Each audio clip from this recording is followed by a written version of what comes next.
evening, everyone. It is Tuesday, October 24th, 2017, 5:41 p.m., and we will now begin the Compton City Council meeting. If you could all please stand for a moment of silence and the Pledge of Allegiance. Thank you.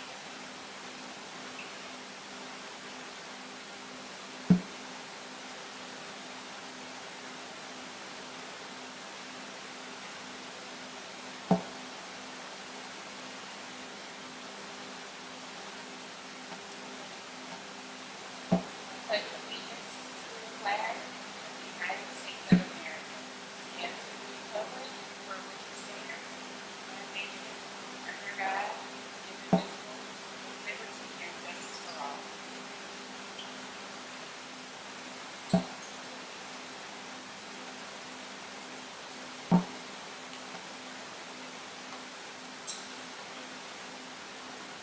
Roll call. Councilperson Serena Galvan, for here, Sharif. Yeah. Here. Under our introduction of special guests, we are honored and privileged to have our Senator Steve Bradford, here with us today, who will be providing a legislative update to the residents of the city of Compton. Mr. Bradford, come on.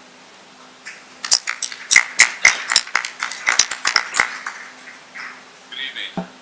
Thank you, Madam Mayor, members of the City Council, City Manager, City Attorney, and Madam City Clerk. It's truly an honor to be back in the City of Compton. For those of you who don't know me, my name is Steve Bradford, and I'm the Senator for the 35th Senate District, which is comprised of the great city of Compton. But I'm no stranger to the City of Compton. I worked in the City of Compton 23 years ago, and I served as your solid waste director and recycling coordinator for the city for a number of years, and then represented the city for 12 years as your public affairs region manager for Southern California Edison. So it's truly an honor to be back.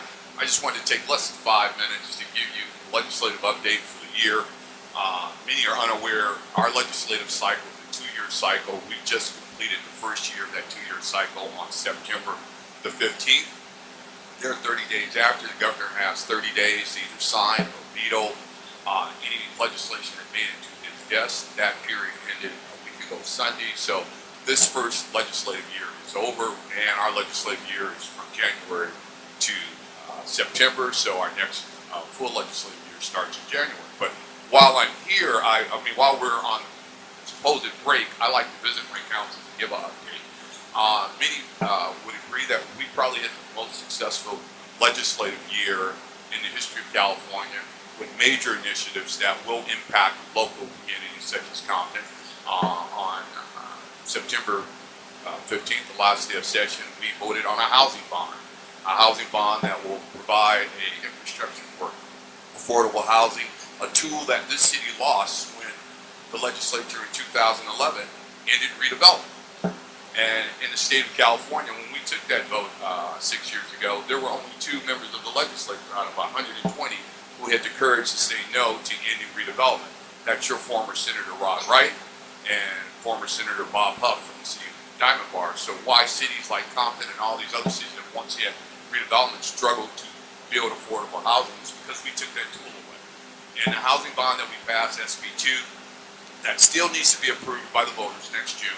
It will provide a vehicle to provide affordable housing. I'm happy to be the co-author of the language that includes inclusionary housing. So if a developer comes to your city and he wants to build, let's say 100 market rate housing units in your city, he has to provide a certain percentage that's below market rate that is affordable for working families. So we're excited about that piece of legislation as well.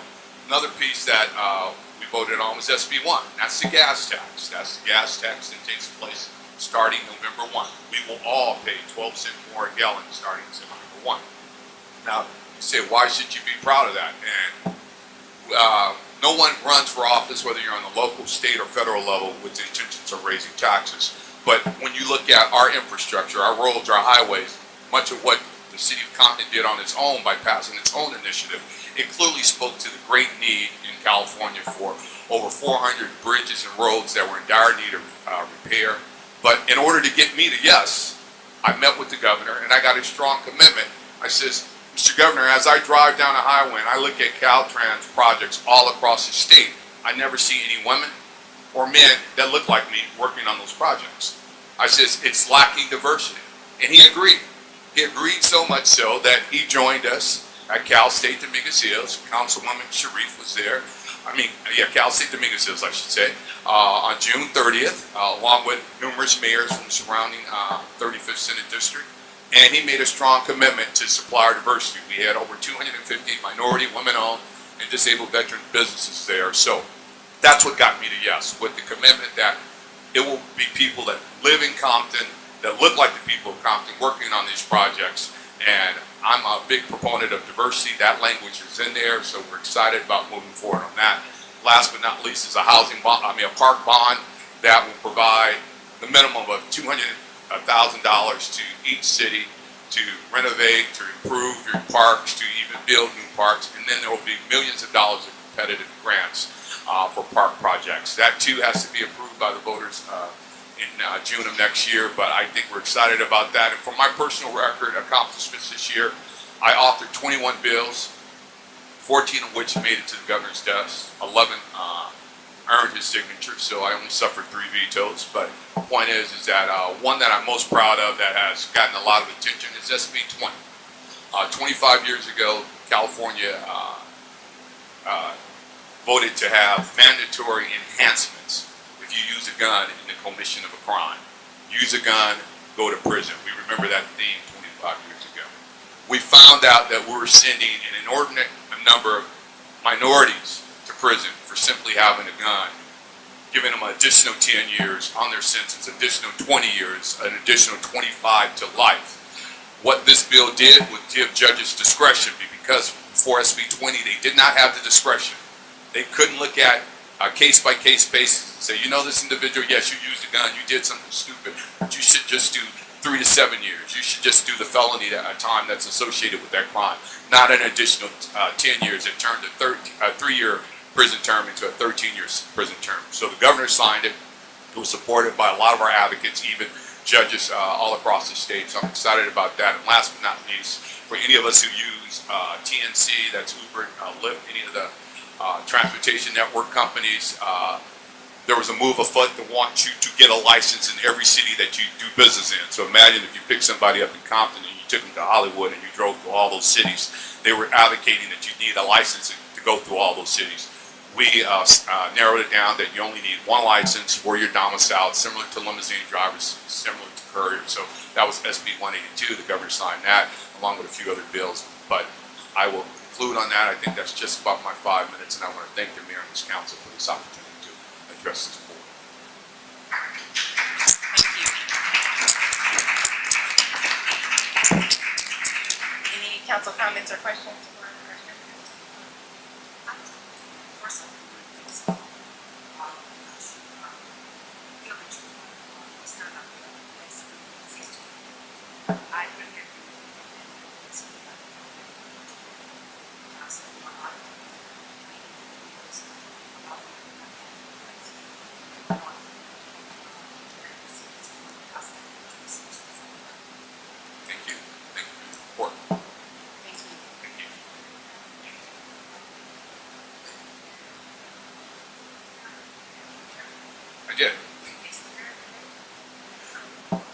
I appreciate it, but it was a lot of hard work by my colleagues, many of the local elected officials that were supporting us.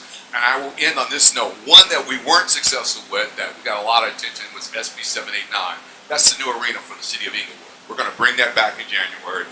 We want Inglewood to have the same opportunities that we gave San Francisco with the new 49ers arena, that we gave Sacramento with the new Kings arena, that we've given every arena that's been built in the state of California for the last 20 years. We want to make sure the city of Inglewood has opportunity to that, so we'll bring back SB 789 in January.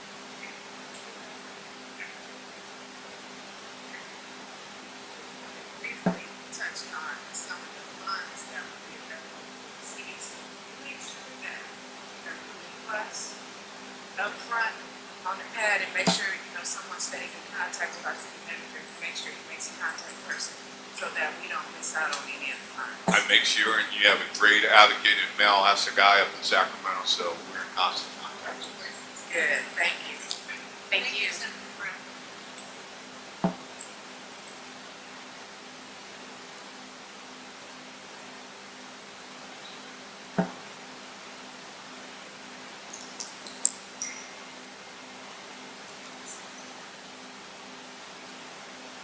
Thank you. And we also have a representative with us for a presentation to the city. I'm going to ask Mr. Dane Jones to come up and make the introduction. Thank you, Madam Mayor, City Council. We have a distinguished guest this evening from Los Angeles Economic Development Corporation, known as LADC. For the second year, the City of Compton has been nominated as the most business-friendly city in the county of Los Angeles, among 4 other cities with a population of over 68,000. So I'd like to introduce the district manager who has assisted us considerably in trying to create business parity throughout the county with the City of Compton. He represents the second district of the supervisory panel, and his name is Joseph Torres. So let's welcome him to give us a scroll and a plaque. Joseph Torres. Thank you.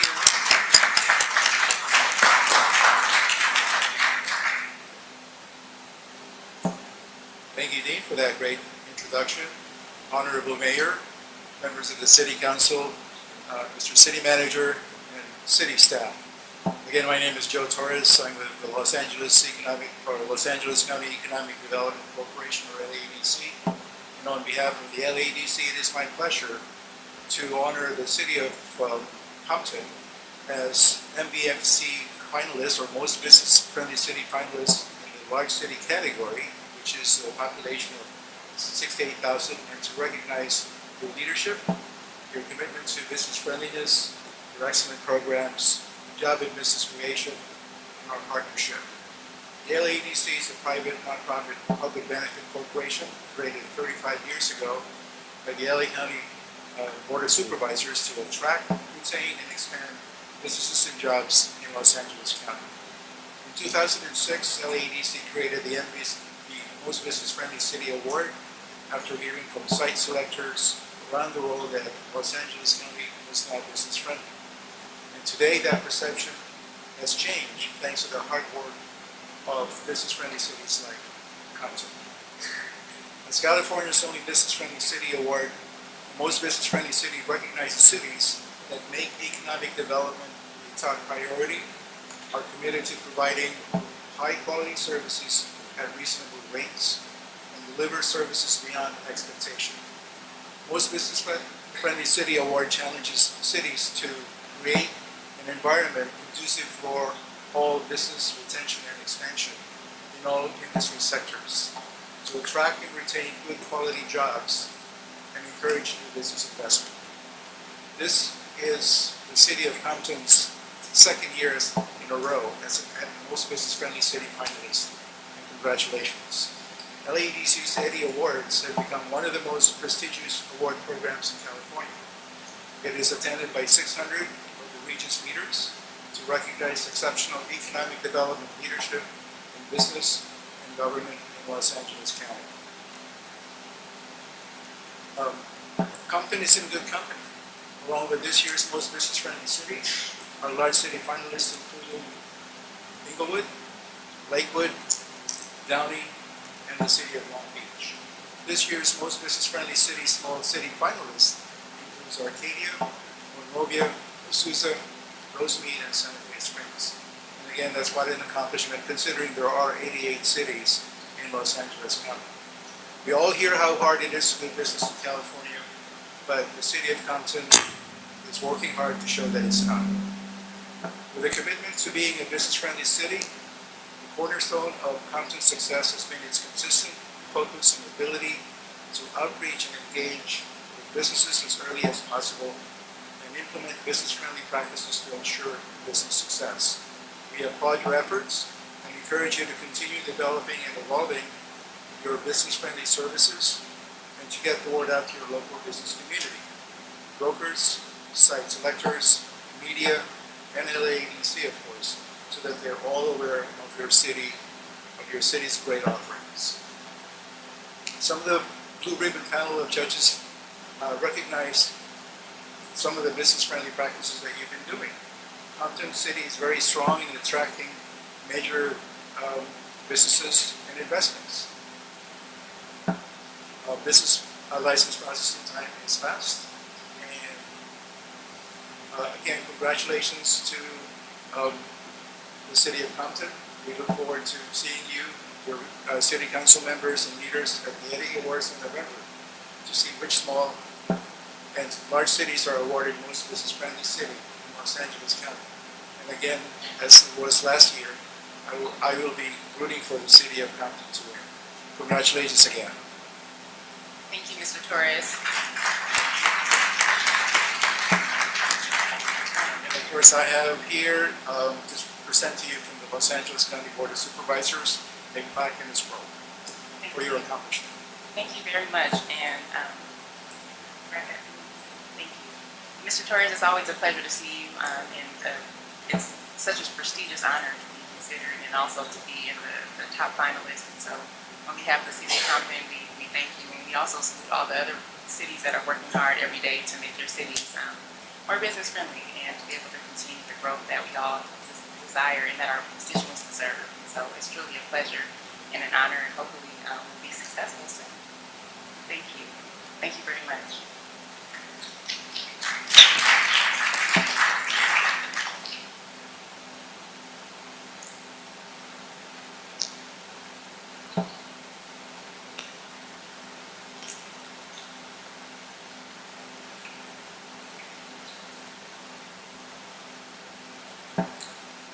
Madam City Clerk.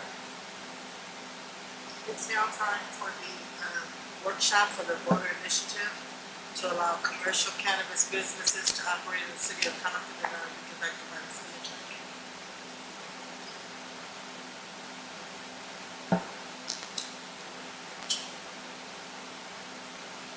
Good evening, Madam Mayor, City Council, residents and folks watching over cable. If you can afford me just a couple of comments before we get started. This has been a very challenging time for me since August when this voter initiative. We have a helicopter.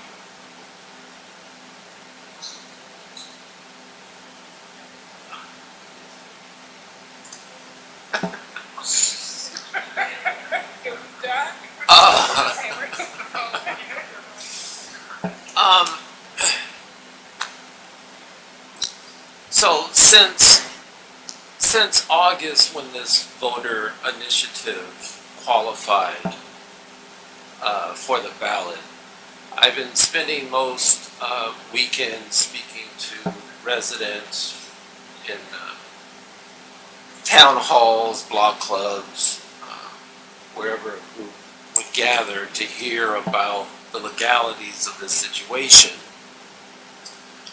I have spoken with law enforcement in the city, law enforcement outside the city, public safety officers, government policy professionals in the marijuana industry business owners, residents have weighed in on their personal testimonies regarding marijuana. I have even looked at marijuana movies, and I have even heard some songs dealing with marijuana. How did this get there? But here we are. Let me start with January 2017. This city council passed a ban on marijuana that prohibited all commercial uses in every zone in the city. It included both medical and non-medical marijuana, and the only exceptions were the exceptions created by state law. The 6 plants in a private residence, or the 28.5 grams you can have on your person, Those we couldn't touch, but everything else was and is prohibited. Then in June, a petition was filed according to the California Election Code that qualified for signature gathering. Over 8,000 signatures were obtained through the process.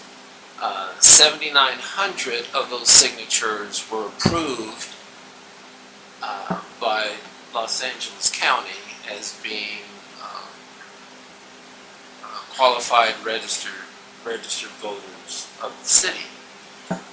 And 6,700 was needed to be placed on the ballot.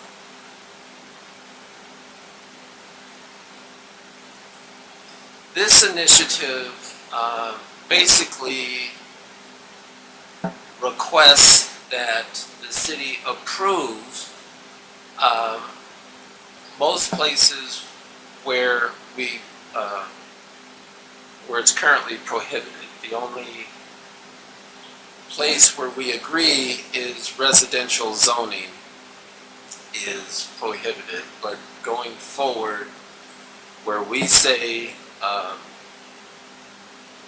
no to a certain aspect of the commercial business, this initiative says yes.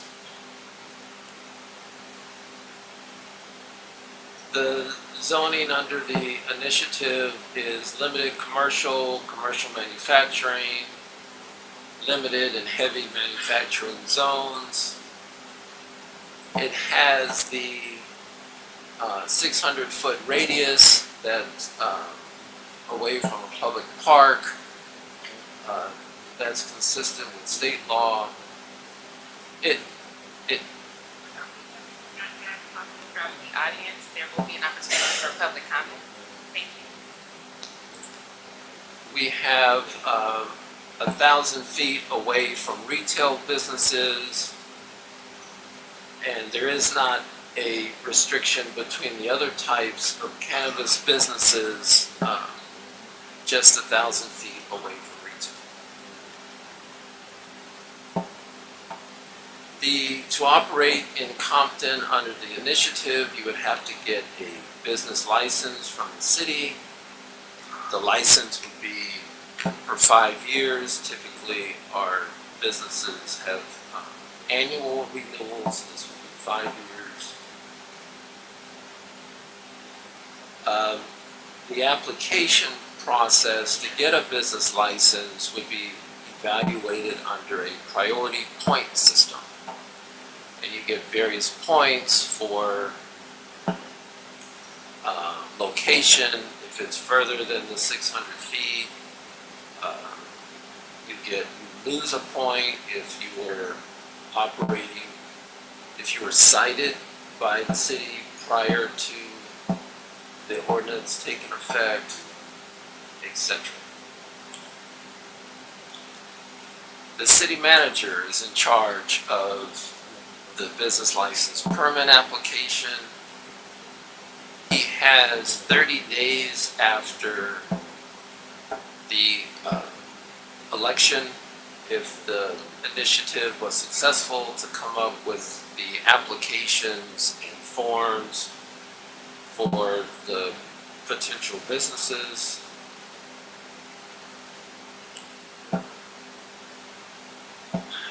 The initiative calls for a minimum of 7 to 10 retail establishments. It allows city council to extend past the minimum, but cannot reduce the number of retail. And there's no number restrictions on the other aspects of the industry, the cultivation, manufacturing, etc. There is a business license tax contemplated by the initiative. It calls for a tax not to exceed 5%. The exact number is determined by city council, which of course means it can be from 0 to 5, and it'd be up to council to come up with that number. For the cultivation facilities, there's a $10 per square foot tax, and I've put that in some perspective. The first three, before you get to Compton, in the red has lower taxes, and you'll see there's not a division between urban settings and rural settings, but I just listed the amount. Inyo County, 50% at $1 per square foot. Lake County goes up to $3 per square foot for indoor cultivation, and California City has $7 per square foot for indoor. Compton's at $10 per square foot, and then Long Beach is $12 to $15. Bellflower is $15 until it reaches $25. Carson is $25 per square foot. And you see the other cities and counties listed. On the business tax side, first three is areas that are less than the 5% of gross receipts. You have Albany, Berkeley at 2.5%. California City has 2% of testing, but 6% for gross receipts of all other businesses. Then after Compton, it goes up. Bellflower, Los Angeles, 5%, may increase to 10%. Gonzales and San Diego, 5%, with the ability to raise a maximum of 15%. Long Beach, 6%, able to go up to 8%. And Carson and Santa Barbara tops out at 18% and 20% of gross receipts.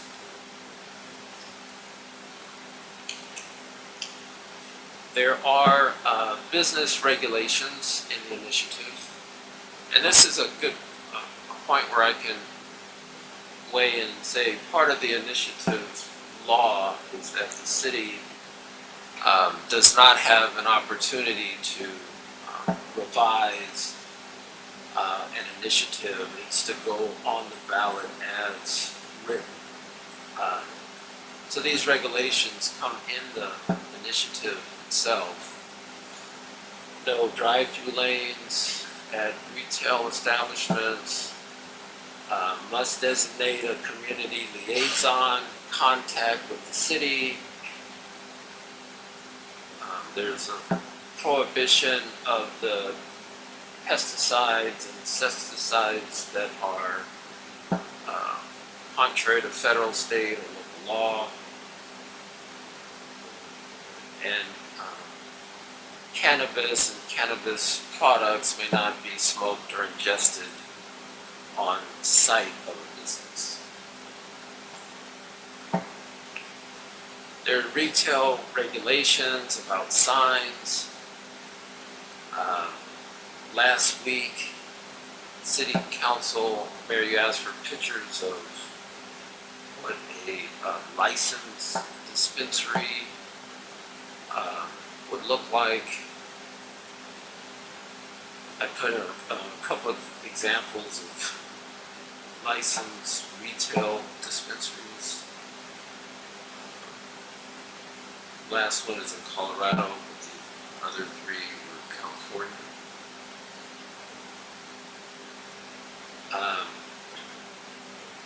So again, that's retail. The initiative also contemplates cultivation, Outdoor cultivation is prohibited. It authorizes indoor only and must be packaged and sealed in tamper-evident packaging.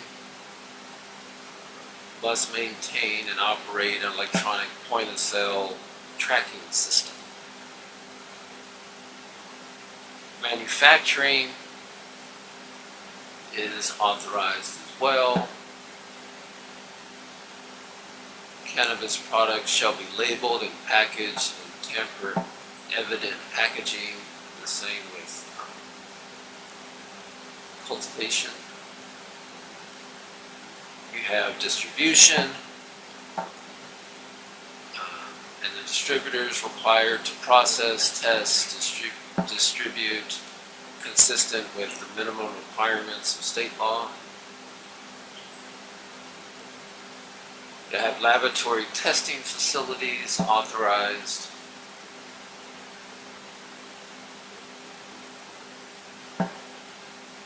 Transportation and deliveries. And there's requirements. It can't be after, I believe it's 9 p.m. It can't make multiple stops to the same address in the same day. And the delivery person cannot make unnecessary stops between deliveries.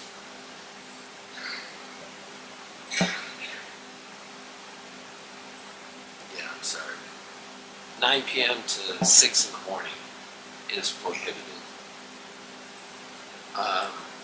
You must sign for your delivery. Recipient must be 18 years or older for medical cannabis and 21 years and older for adult use.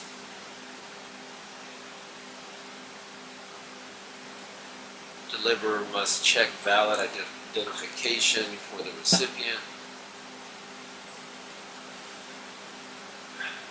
These businesses must maintain a complete set of books for at least 7 years. And they must submit an annual financial report to the city manager no later than April 30th of each year.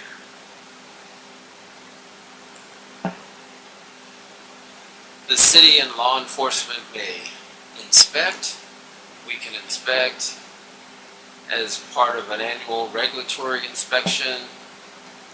We can have representatives from health, fire, and building inspectors inspect between the hours of 9 and 8 p.m.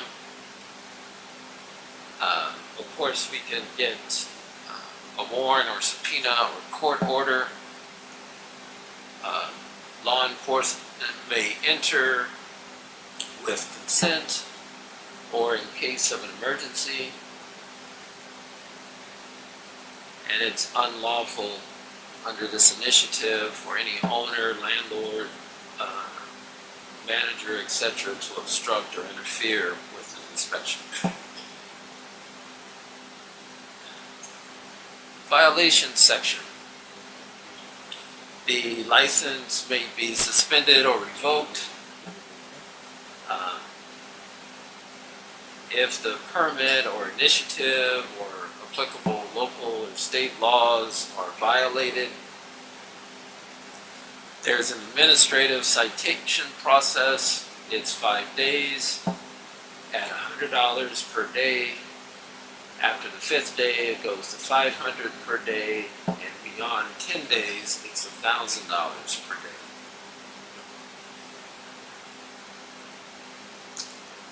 The city manager has more work to do if there is if he or she believes there is a violation.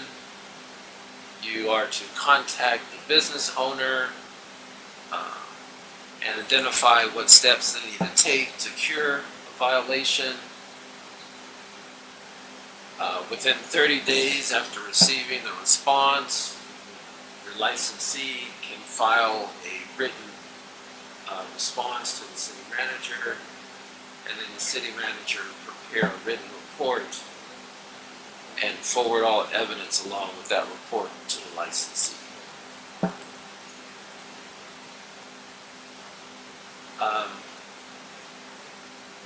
the process continues. There's a right of appeal to City Council. City Council may appoint a hearing officer to conduct the hearing.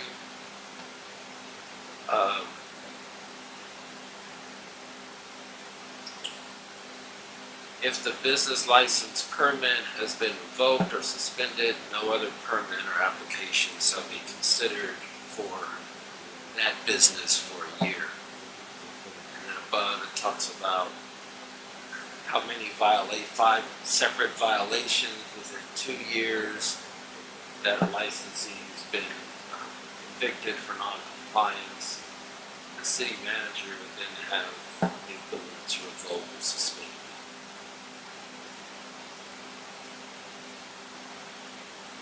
And if there is a conflict with state law, then state law will provide that's consistent with our preemption law. I think, regardless of the initiative, I think in this area of the law, state law would prevail. So we are at, so the initiative tonight is on the agenda to be placed on the ballot. It had to be placed between 88 days and 103 days.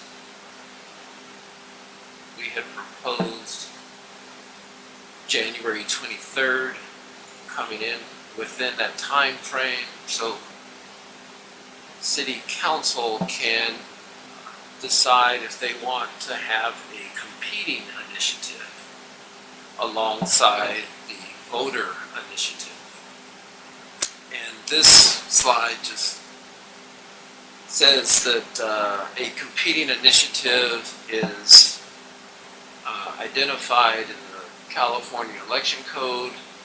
A legislative body may submit to the voters without a petition a proposition to amend, repeal, enact any ordinance to be voted on at a succeeding special election. When you have competing initiatives, and they conflict with each other, it's the initiative that gets the highest vote that is a successful initiative, since they aren't exactly running against each other. We'll have yes and no for both initiatives. If yes for both of them, the one with the highest vote is successful. And the law allows more than one competing initiative if desired. So on the alternatives that are on the agenda this evening, one is a prohibition, and that is simply if that was on the ballot, the citizens would have the ability to readopt the banned ordinance that's currently in effect. If this was successful, the prohibition would become a voter initiated ordinance and would only be changed by another vote of the electorate. There's an ordinance that amends. It simply says if the voter initiative is successful, then City Council has the authority to amend any section of that voter initiative, short of repealing it. So if the initiative, if it's the will of the voters to have a commercial cannabis system in the city, that will could be carried out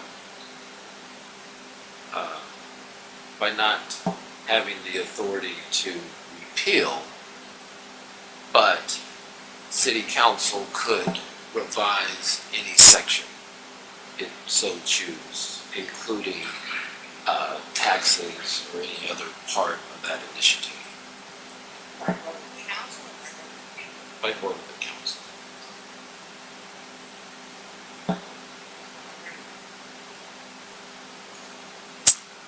I will repeat it. So this section, we're talking about competing options.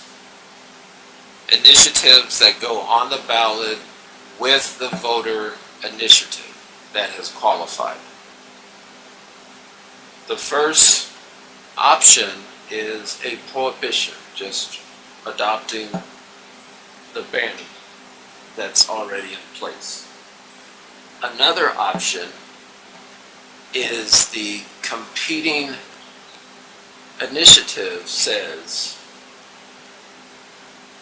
it conflicts with any other initiative of the same subject that's on the ballot by allowing city council to amend any section of that ordinance. So what that would do is give the city more flexibility to amend any section going forward. One thing to note is that this election is going to cost a minimum of $217,000. Without ability to change at a council level, if there's a need or the desire to change any part in the future, that at least that type of investment into the election is going to be required for that change. Then there's a option that contemplates phasing in the cannabis industry.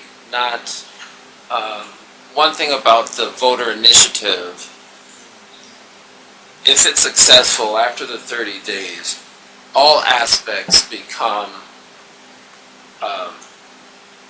valid.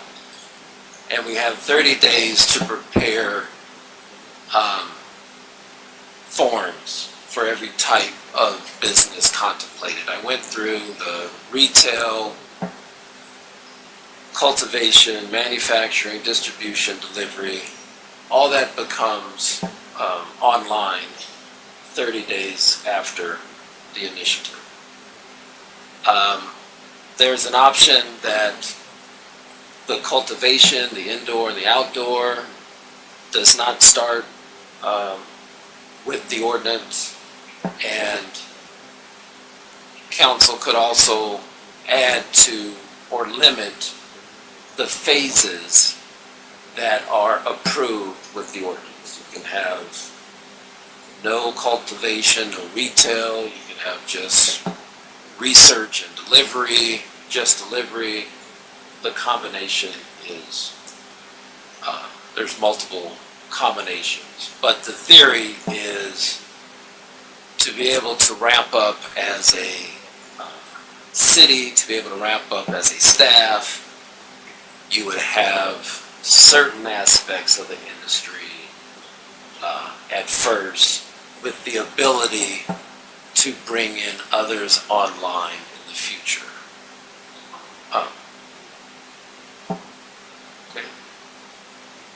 You see this face here, this council here, Oh, but it's on, I'm so sorry.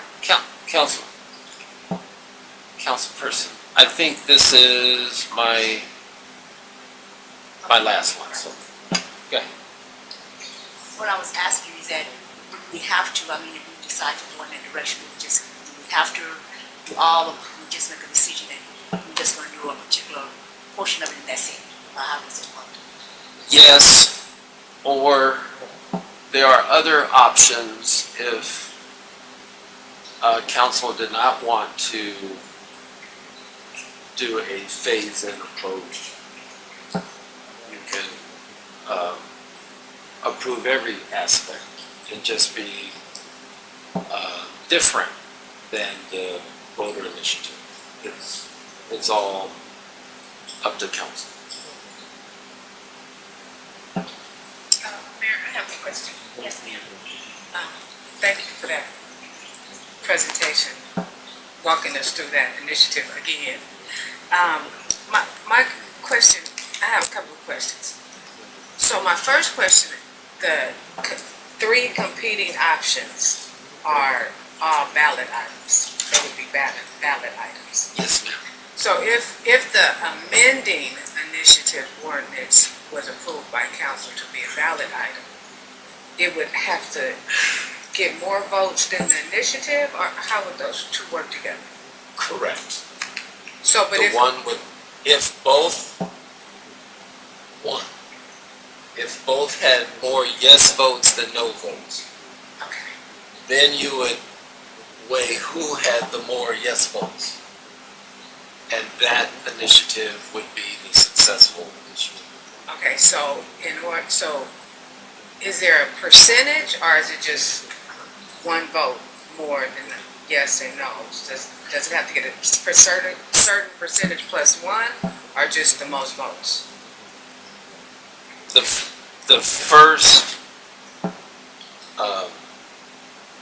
first issue is it's got to get the majority between the yes and the no. Okay. So 50% plus one.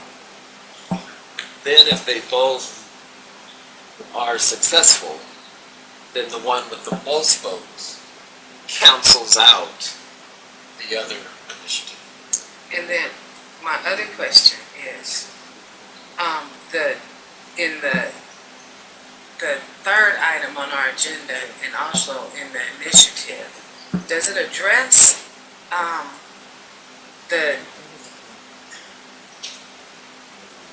the way the money is transacted? Is it cash, or are deliveries cash, credit, or? Right now, you're talking about a cash business. Cash, that's the initiative is all cash? Yes, there are some movements in other jurisdictions where credit unions are starting to get involved. But I think dealing with it today, we're dealing with a cash business. Now, the initiatives that are on the options that are on the agenda have a lot of the details to be determined by council as we go forward. So the initiatives, and it's two different approaches. I'm not saying one is right or wrong, but the initiatives that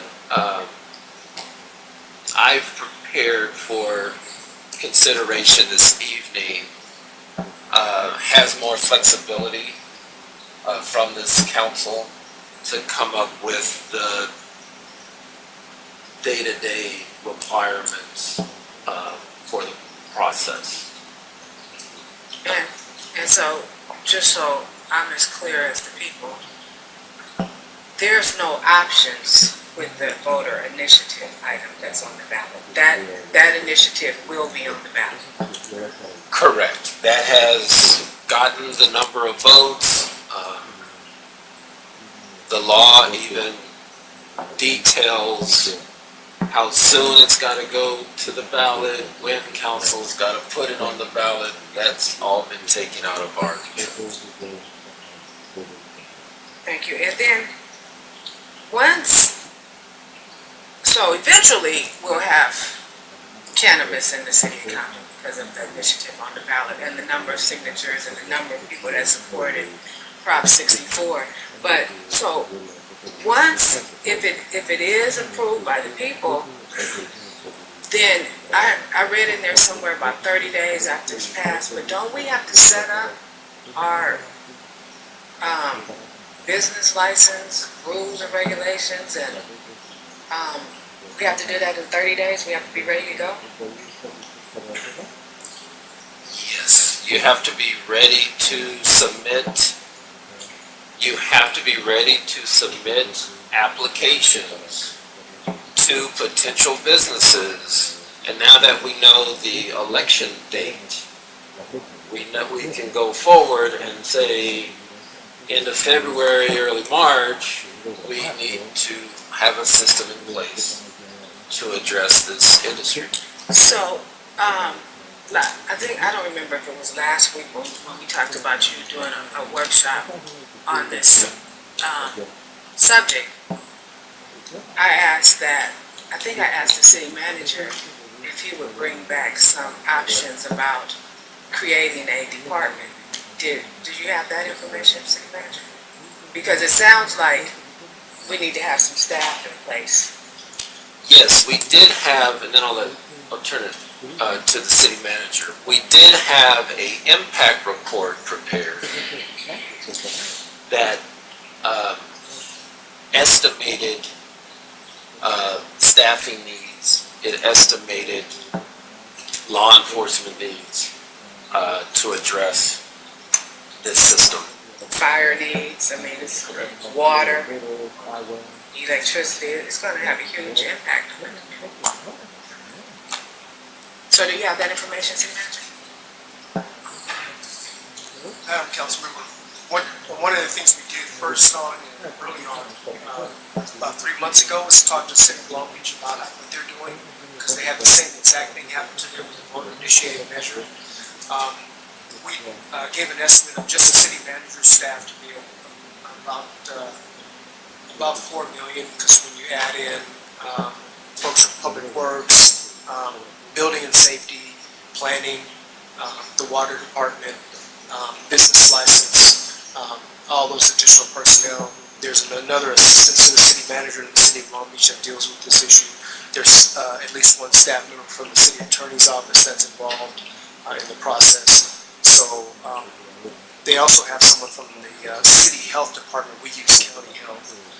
So we'll have to take a look at what their role will be also in terms of the cultivation, the extraction businesses. So we have looked at that, and there will be a cost. It looks like they have about 11 additional personnel in Long Beach, and we'll probably have at least that many in our city. And I haven't really read in either the initiative or our competing initiatives about disposing of the waste. It's solid, it's biohazardous waste, so we have to make sure that we cover that. And that's why, because of the initiative, in case the initiative does pass on the ballot, we need to make sure we have staff that in place already to make sure we have all this covered. Because you gotta have some kind of regulations on disposing of the waste. If I could add, if the city wrapping up and getting prepared from a staffing level is a concern, I would, the amending the initiative could be a method that slows down the impact and the influx of the various types of businesses that come in. Are you saying amending the initiative as in the city introduces an amended version of that initiative along with the existing initiative, or you're saying that we have the ability to amend their initiative? Because my understanding is that that's fine. Correct, you can't amend theirs. Okay. You can have a separate measure, if successful, would allow you to amend it Okay. and cater a ordinance that is tailored to where we are in our staffing development. So instead of catching up to an ordinance, we could actually be in front of the preparation. And that's where we need to be in meeting with the city of Long Beach that's suffering with this same initiative. They gave us a lot of tips on some things that we needed to be prepared with to be ahead of all of this. And I'm just curious as to what the state laws are about disposal of the waste. Are there any state laws? State law is coming online for January 2018, and I don't have the specifics. Yeah, because that's almost like a business in itself, because I believe, I don't know the facts about that, but I believe you're supposed to mix half compost, half waste, and it's a certain mixture into disposing of these items. So this is a lot that goes with this, and like I said last week, if anybody says they know everything in all the laws, it's not true, because nobody knows. But I would just like to see our city, even though we waited to the last minute, I would just like to see us be as prepared as we can for what's to come. Thank you. Any additional council comments? In the staff, in the report that was given to us by the city manager and city attorney, Mr. City Manager, could you again go back and just reiterate how much are we looking at as far as trying to start this as far as bringing all of the staff that we may need? We did give us a few, I think like about $6 million. That's correct, Council Lady. It's about $6 million, but that's at full implementation of the law. So envision, if you will, that we have. What do you mean by full implementation? So you realize, so let's say the initiative, the voter initiated measure passes. We have 30 days to start accepting applications. We process those applications, we go through the lottery process, and then they start building out their dispensaries, cultivation, warehousing.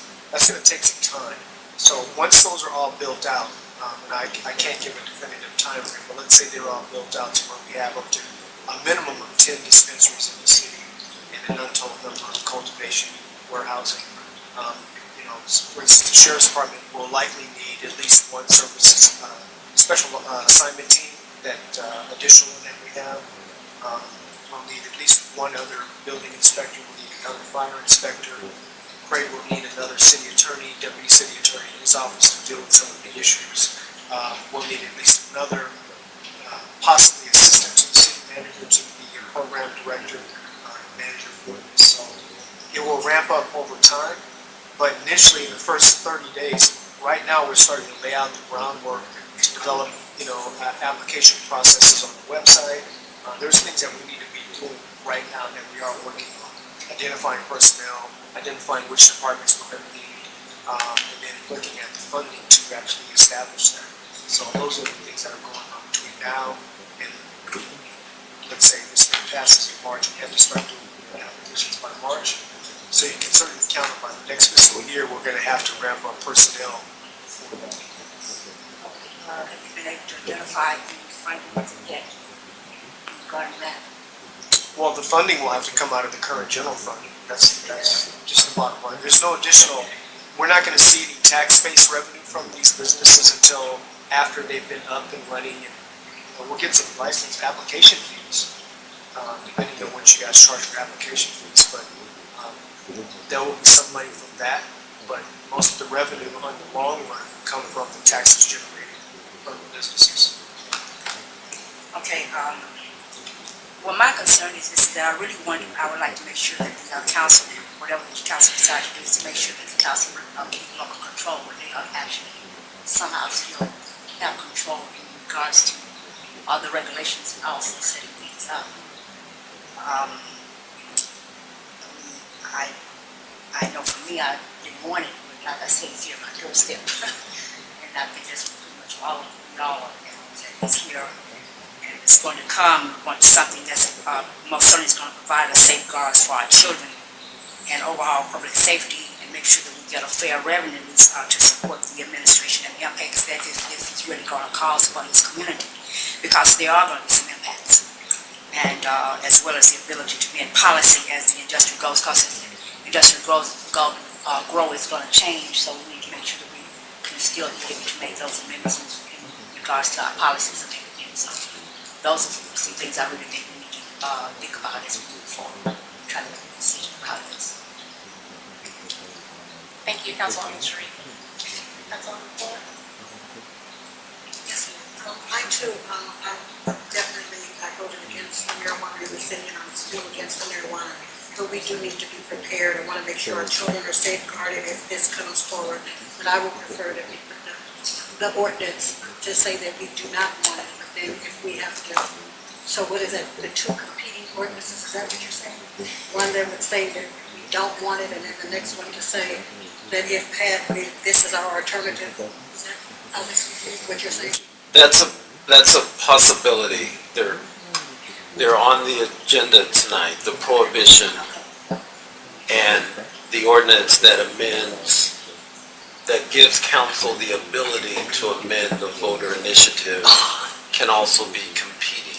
Okay, so if we're doing the competing, then I want to make sure that our competing ordinance, make sure that if it's passed, that it's not in any of our residential areas, and those are the things that I want to say for it. Because, you know. That would keep those decisions with council. With the council, that's right. Okay. Location. Anything short of review. Anything, yes. Right. Thank you. Oh, please. Madam Mayor, also, I'm looking at, is there any provisions, can we also make, set aside some provisions as to what, we're in the industry which we support certain programs that we have. So we have certain social issues and social programs that we have now that we're dealing with. Is there any way we can be able to put that in, make that a part of the measure? Yeah. As far as we have a lot of things dealing with trafficking, we got the homeless situation that we're dealing with as well. We also have the really big rehabilitation and addiction services that we probably will need as well. So I'm just looking at, can we actually add that into the amendment?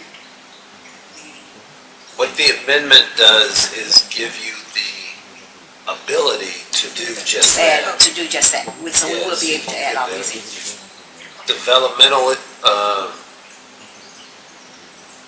Development agreement type issues. You could have conditional use permit requirements. You could, it's limitless. As to what we can. The variety of issues you can cater the program to.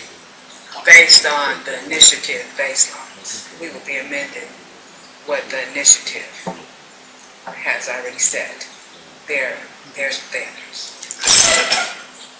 You can go past that. You can come up with your own. So if in item number 10, I don't know if you want to wait till roll call or what, but in discussing the different options, item number 10, is there anything in item number 10 that says the council has the ability to amend without going to the people? Yes. Can you show me that? I'm sorry, I didn't hear what you said. So in number 10, in the competing options, the attorney is going to show us where it states in there that the mayor and council have the ability to amend without going to the people.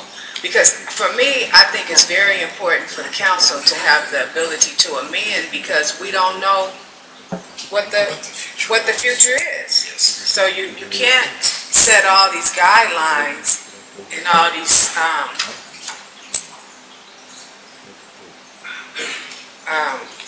stipulations, thank you, Mayor, stipulations, and you don't know what you're going to be dealing with.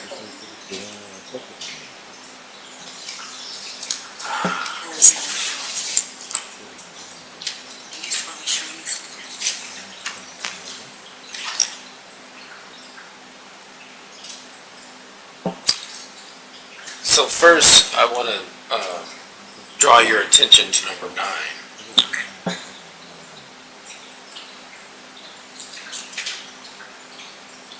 So number 9 is actually in the title. City Council, an ordinance permitting the City Council to amend but not repeal. The initiative, The initiative. okay. And then for 10,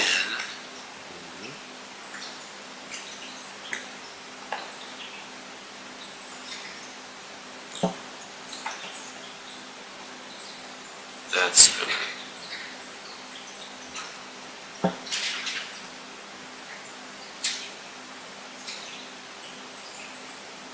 section 4.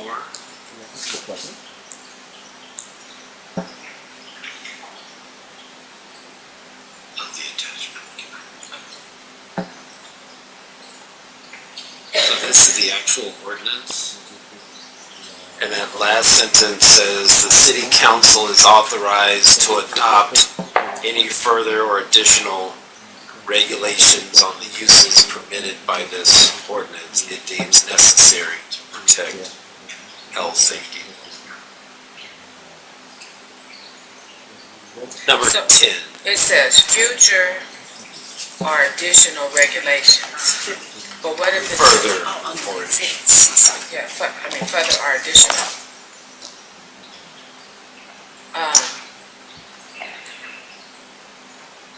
so you can mention match. But that's a very, what I found over my week or so of preparing these items, when you're tasked with coming up with the future, it can be very daunting and very difficult. And you want the ability to be able to change, amend, etc. So, Thank you, Mr. Deidre. Thank you. Any additional council comments? I think, I know the council will deliberate and make a decision later throughout the meeting, but I think it is important to realize that whether or not the council does make a decision to put a competing ballot item on the ballot, or whether or not we just adopt the existing initiative and there is a no option, we have to remember that there's still an electorate, this is still an election, and so we have to be strategic in thinking about what it is that we ultimately hope to achieve, because if you put initiatives that are on the ballot that are very similar, you're going to end up splitting votes. You may not have an idea of what's going to happen, and you may end up getting stuck with the very thing that you don't want to have, which is why you put that competing initiative on the ballot. So I know we have some time to think about it. Prayerfully, we'll consider making a wise decision, but we do want to make sure that we aren't putting too many items on the ballot to confuse the voters, because whether or not people want marijuana or not, if they vote no on the initiative, then that's a no vote for marijuana in Compton. And so a do-nothing situation means no on the initiative, and the current ban still stands. So if we add an additional no vote exclusively, then people may be confused of, do I vote yes or no on the initiative that's before me, and then maybe I'm against the initiative, and so I may vote no for the no initiative, and I may vote yes just in case the initiative passes. I can say which one I want. So, we got to just make it clear and not put too much items on the ballot, because then we create a state of confusion, and it's very hard for us to prepare on the city side on what we need to do to anticipate whatever it is that the voters will ultimately do. And so, because it's going to take a significant amount of staff time and investment to prepare for the initiative at the status quo. And so I know that that's going to be a daunting task, and I do not envy them, but I do want to just make that appeal to everyone that's going to participate in the public process. We are going to be opening up to public comments now, and so all of you that have come down to state your case or your opinion, we look forward to discussing this with you, but just keep that into consideration, because we don't want to have too many items on the ballot, confuse everybody, and we end up with something that we ultimately may or may not want. So it's just something to think about. Mayor, Yes, ma'am. so is this public comment on the agenda, or is this public comment to this workshop? On agenda and non-agenda items, we're going to just take one set of public comments and then take the agenda in order. Thank you. You're welcome. Are there any more council comments on the workshop? Thank you. We will now proceed forward to public comments on agenda and non-agenda matters. And just for the sake of time consideration, are there any members of the public that would like to speak but did not get an opportunity to sign up? If you can just raise your hand for me. Okay. Okay, so I see 3 residents, and so we're going to take those 3 residents. I'm going to actually write their names down. If in the heat of discussion we feel preempted or prompted to come up and speak, of course we always get an opportunity, but for the sake of time, we're going to limit that time to 2 minutes, which we have the ability to do. Again, if you have not stated now that you want to speak, I'm still taking you. That means you don't have to sign up to speak. I just want to make sure that we can account for everyone's time so that we can have a timely meeting. So thank you for your cooperation. I got those 3 folks, and please feel free. If you feel like I'm getting ready to skip over you, I'm not, and feel free to remind me as you always do. Thank you. First speaker of the night is Mr. Robert Ray.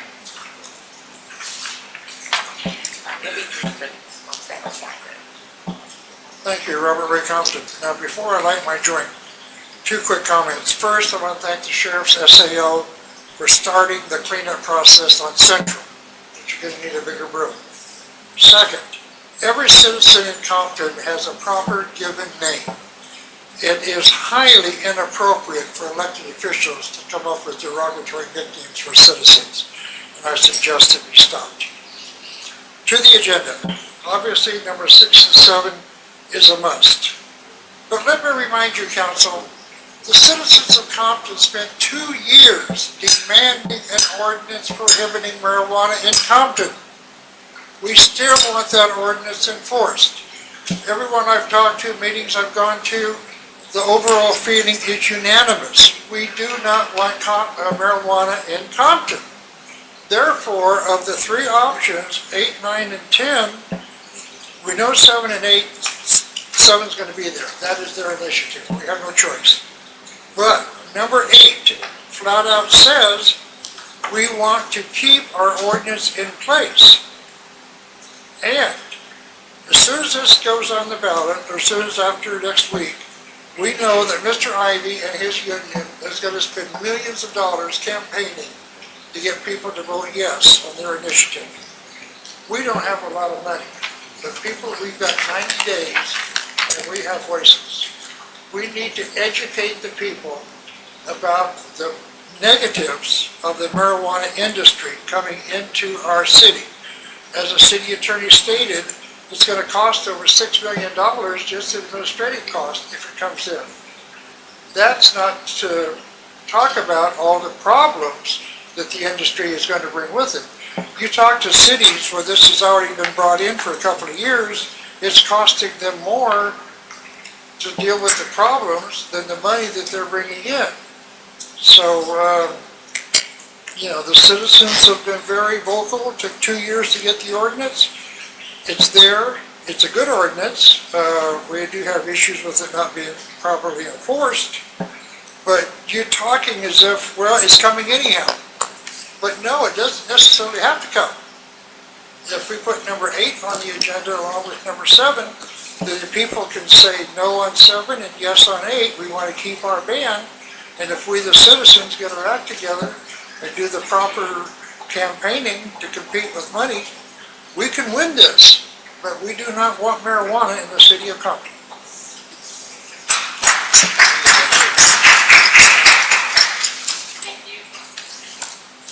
Thank you, Mr. Ray. Mr. Holyfield? Good evening to the mayor, city council, staff, ladies and gentlemen. I understand that our mic has been worked on. We weren't able to hear voices for 3 weeks, so that's a good thing. I'd like to say that from what I've been listening to and have been mentioned, is the physicalness of the situation. I was here in the 70s and 80s, by the way. So all I'm saying is now, what about this? For instance, there's certain people driving faster. There's more homeless now than just walking out, like say on, let's say on Alameda and the 91 freeway. It's very, very dark, by the way. So people are living in that area and walking out in the dark of the street, and people are going home. And that's no place else in the state do they permit that kind of a situation around a major shopping center. And our name's not even on that, matter of fact, they took the sign down. You look at it, they took our sign down, which was $200,000. But my thing here is, I'm the president of the Compton Business Chamber of Commerce, and I listen to the men giving us an all-American presentation concerning our business friendliness. And that's very good. But why can't we even have a sign on the freeway indicate you're in Compton? My thing is to grow businesses, by the way. And the situation that's getting ready to occur in the city of Compton, who's saying about the health situation? We're going to take care of our kids. Who's going to take care of us? We haven't heard that. What's that going to cost? And then we got some laborers who are part of us. These are the things that I'm talking about. I've been here over 55 years, so I've heard a lot of things. But who's going to take care of the physicalness? We used to have 3 hospitals in Compton. We have none. What would happen to our young people, our new millennium? Those are the things we are not talking about. I never get in this lane, by the way. My lane is to grow businesses. So I never get in this lane. But I don't see how it's going to win. Just don't see how it's going to win. Unless we put all these components in. I want to hear the council talk about hospitals, what's going to happen to our youth, and how we're going to take care of our people. I want to hear that. And I want us all to be on one page. Another thing before I close, we need to get that left-hand turn signal on Wilmington and Greenleaf. I need to hear that. The businesses are beginning to doubt the council. They say we do a lot of talking in that area, and people in that area. But we do a lot of talking, but we don't do no action. And if we do action, then we must tell the people, this is coming in. Somebody tried to cut me off. Thank you very kindly. Thank you. Thank you, Mr. Holyfield. Faye Jackson Proctor. Ms. Jackson Proctor, please come forward. Thank you.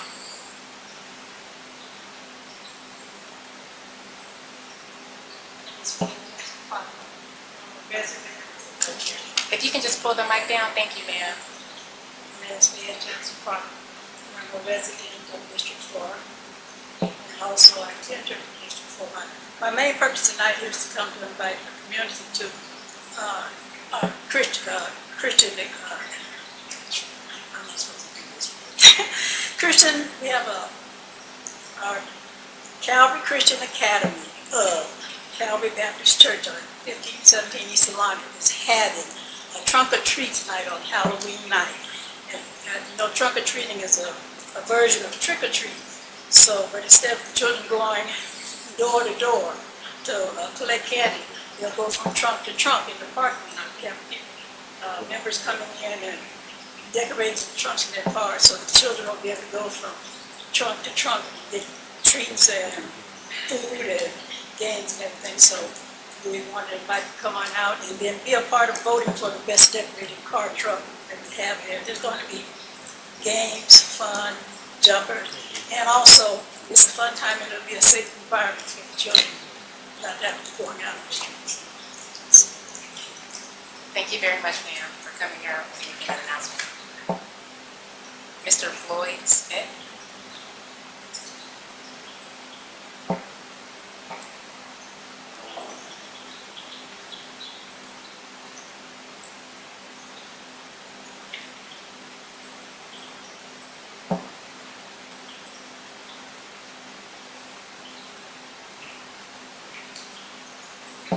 Mr. Mayor, City Council, and administrators, and the community, good evening. My name is Floyd Smith, for the record, respectfully. On behalf of Midland Park Water Trust, we have been very patient with the City of Compton in the use of Midland Park Water Trust well facility. Since the City of Compton received a $2.4 million grant from Metropolitan Water District, our water rights was never paid to Midland Park Water Trust for 71 acres at $10,000 per acre. of $710,000. Water rights was never transferred to the State of California Department of Water Resources Water Right Division. Governor Brown are not aware that Midland Park Water Trust has been transferred from the state to the city of Compton. Midland Park Water Trust existed in Los Angeles County, state of California, U.S. Reclamation, but not in the city of Compton. The board will be setting a meeting with Metro Park Water District Board of Directors, Department of Water Resources Executive Division, and the Office of Governor Edmund Brown Jr. Midland Park Water Trust doesn't purchase water from the city of Compton, Los Angeles County, or state of California. Why are the city of Compton charging Midland Park Water Trust payment for water use when Midland Park Water Trust and certificate holder have their own rate? Illegal authorization on the Smith property. I was informed that David A. Santana, an architect, City of Compton gave David A. Santana AIA, lead LEED, AP architect, and LA Union Rescue Mission permission to enter on the Smith property on 10/21/2017 to photograph the area concrete block wall at 10:05 to 10:35 East Rosecrans. And I and a family member requested that he get off the property that he was trespassing, and he did respectfully. Land ownership. The City of Compton does not have the authority to let anyone on our private property to take pictures of any activity against our private property that we own from northwest of Carl's Jr., Church's Chicken, Dollar Store, then northeast of K Street, Peck Street, and Tucker Street, then southeast of Long Beach Boulevard, and southwest McDonald's, Subway, Game Store, IE, all the way to west of Van Ness and Rosecrans. Complete description in Assessor's Record, Track 4828, Lot 12 through 23 in Assessor Regional Office. The property location and the property description, you can find the Smith Property Assessor ID 1100 East K Street, 6167-033-017-16000. Go to the Assessor Regional Office, Region Number 10, South District Office, 1401 East Willow Street in Signal Hill, California, 90755, respectfully. In closing, we are requesting that the City of Compton leave the Smith family in their property and assessed alone. Thank you. Thank you, Mr. Smith. Pastor Michael Fisher.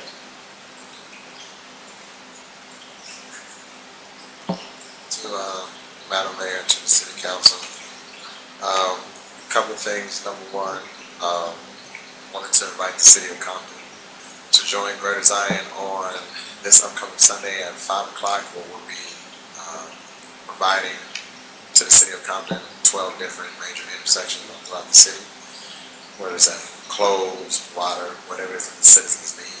And so if you're trying to do community service, we invite you to come and join us. We'll be gathering at 4:30 p.m. on Sunday, and then caravanning to various intersections throughout the City of Compton to try to provide for different neighborhoods. That's the first thing.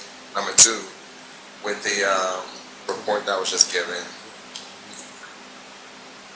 that was interesting. How in the world is Compton going to be able to handle what is getting ready to come? Compton doesn't have the infrastructure. We don't even have the proper people in place to be able to handle the stuff that we're trying to handle now. And I would say that we do not need, some may disagree with this, I do not think that we need to have a competing resolution as far as saying that we don't want it. We need to just stand as a people and vote against the initiative that is going to come. If we all come together, we can beat it. If you put another thing on the ballot, it will split the votes, and ultimately the initiative that is coming down now will probably win. What I do think the council should do is definitely put in place, though, for us to vote about the ballot that will allow us to amend, or allow you to amend the initiative if it does pass. That way we still have control on what that looks like. But I'll finish with this. This is going to destroy our city. Just straight up. It is just like the presentation was colorful, and so was the fruit that Satan offered Eve. And it may not matter to whoever is behind this now, but our children and our families are all going to pay. Everyone wants to come to Compton and establish the marijuana industry here because they are banking on our people galvanizing and moving towards addictive behavior. They don't believe in this city, and it is up to us to believe that we are better than marijuana, better than drugs, and that we too can get involved in major businesses that does not require keeping us high and keeping us intoxicated. So I just hope that everyone will make the right decision. Thank you.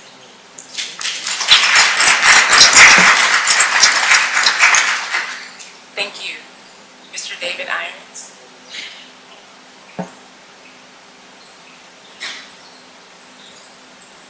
David Irons, resident of Compton. Apparently, he never did research on marijuana. Marijuana was banned in 1939, and they used to have hospices. That's why I like what Galvan said. People might not know what a hospice is. That's where you go to die. That's what a hospice is. So they would give people marijuana to, I don't know if it got them the munchies, but it don't give me the munchies no more because I've been doing it for 50-some years. You need to do the research on marijuana. And what you wrote about no pesticides, I don't even put pesticides on my greens. If the bugs won't eat them, I ain't gonna eat the greens. I don't know about the fertilizer you're talking about using, but I'm against Monsanto or whatever that causes. Oh, I didn't even come to talk about marijuana. I'm talking about stuff. Anyway, last week, this lady talking about somebody broke in Gonzalez Park. She was up here crying. I started crying. She was lying. And why don't they just go straight to Marvin Hunt or the park director? Why they come in here with that nonsense? I grew up at that park. Okay, I was going there since I was 4 years old. And it's like, I call it my park. You know, you take ownership of stuff when you call it mine. So I know, I don't like to say it like this, but I know the shot callers at Gonzalez Park. And they did not do that. Nobody broke in there. I even got on the phone calling people, talking about people that put an APB out on them. And now they know I'm the one that put the APB out on them. So that kind of, hey man, that was so sad to listen to those people crying over here and they was lying. That really, I mean, really, I take pride in that park. I was raised in that park. In a pocket park, do not have a bathroom. That's the difference. Yeah, but I'll probably stop coming to council meeting anyway unless I can ride home because the bus, I ain't gonna walk home. And another thing about the marijuana dispensary thing, they should wear scrubs in there. But, you know, good-looking women can make a lot of money. So, that women be in there dressing all nice and stuff like that. Yeah, I'm gonna spend some money with a good-looking woman. I've been like that all my life. So, hospices is good.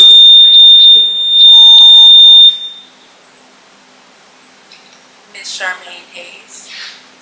Mrs. Hayes, okay. Actually, I can call you Mr. Hayes next, and then we'll give her an opportunity to come in. Thank you and good evening, Madam Mayor. Good evening, sir. I don't get in very often with something, an issue like this. This has brought me out. Everywhere you go, and you can heard it tonight, marijuana is coming. Marijuana is here. We know that's not true. And we know it's not true because some cities have already banned it. Okay, it's up to us. So I'm not here to ask you to vote anyway.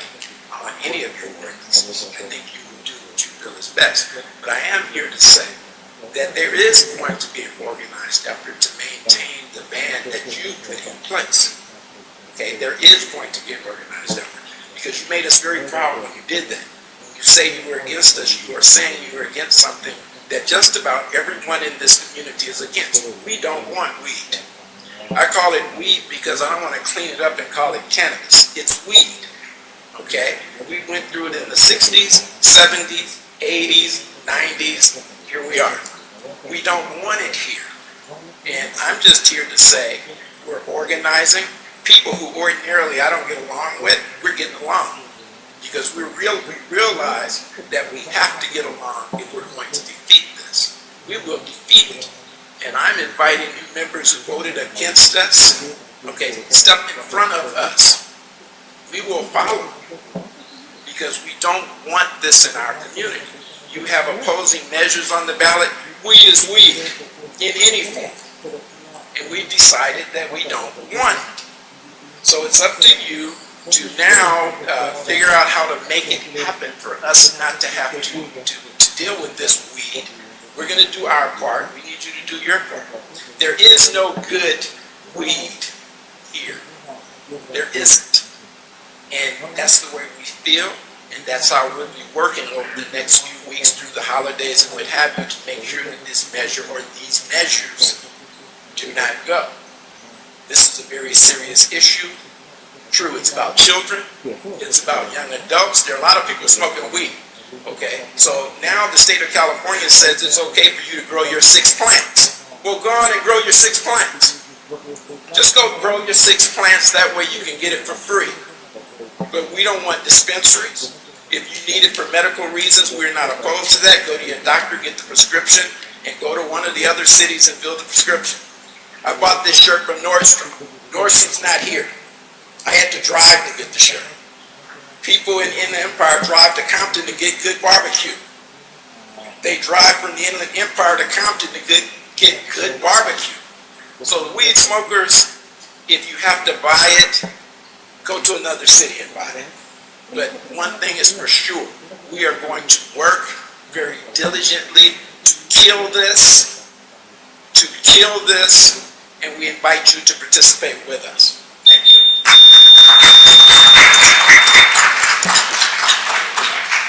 Thank you. Mrs. Hayes?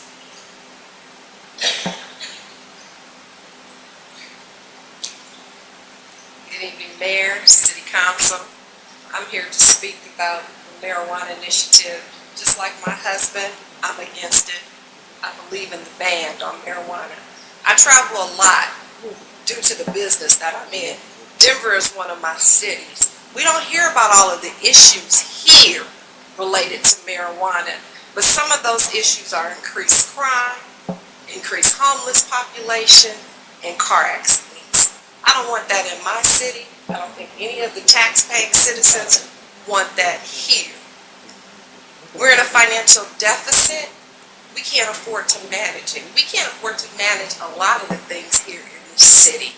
And to bring this in after all of the citizens have said that they want a ban is ridiculous. And I'm disappointed in the council that you all didn't do enough, early enough, to stop this. Like going out to the voters and having the voters sign a petition for the ban. That was an option, because had we all signed the petition and it came up for us to vote, we wouldn't be here today. Okay? We've elected you. We want you all to represent our point of views and what we want some of you do, and I thank you for that. Additionally, the county. You can have it in the county district. There's so many unincorporated county strips here in the city of Compton. They're going to put it there anyway. So why would we even entertain it? We shouldn't even entertain it. Again, the 6 plants, like my husband said, everybody can have 6 plants. Grow it and get as high as you want, okay? But we don't want people here coming to our city from other cities, because Compton is known as gangster rap and so many other negative things. I don't want it to become the city where you can go and get the best weed. I deal with enough when I travel. That's one of the things I don't want to have to deal with. Medical access. How many of us got Kaiser in here? There's not a Kaiser here in Compton, but when I got to go see my doctors, I got to drive to a Kaiser facility. People that want to get weed, they'll drive to get it. We don't need it here. Also, the application fees. I know you guys haven't determined what those should be, but it's high. To get a liquor license, let's have some high marijuana license. Okay, let's discourage them from wanting to come to our city to sell it. Okay, you guys are charged with a tremendous task right now.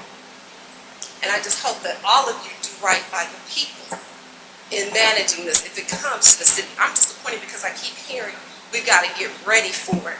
We still got to vote on it. It's not here yet. Okay, thank you.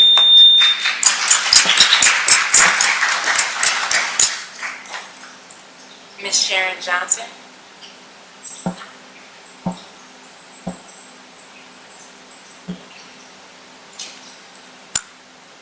Good evening, Mayor and the City Council. I'm Sharon Johnson from the Compton Library, and I'm here tonight to make an announcement about Section 8.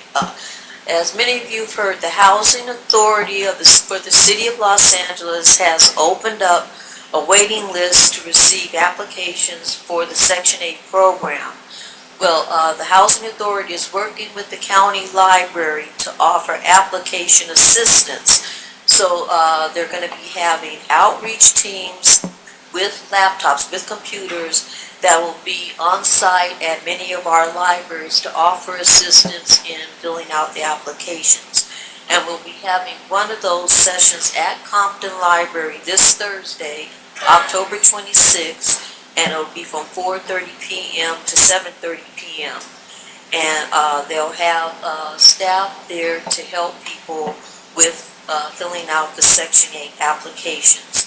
So, and there'll also be another session at Gardena Library on October 27th. So if you can't make it to Compton Library this Thursday, there'll be another session at Gardena Library on October 27th.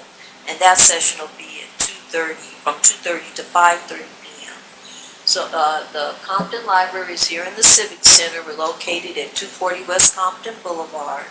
If you need to call for more information, you can call the library at 310-637-0202. At the Gardena Library, you can call them at 310-323-6363. So anyone interested in filing an application, Section 8 application, will be there with assistance at the Compton Library this Thursday, October 26th, from 4:30 to 7:30. Thank you. Yes, this is for the city of LA. Thank you very much. Mr. Virgil Grant.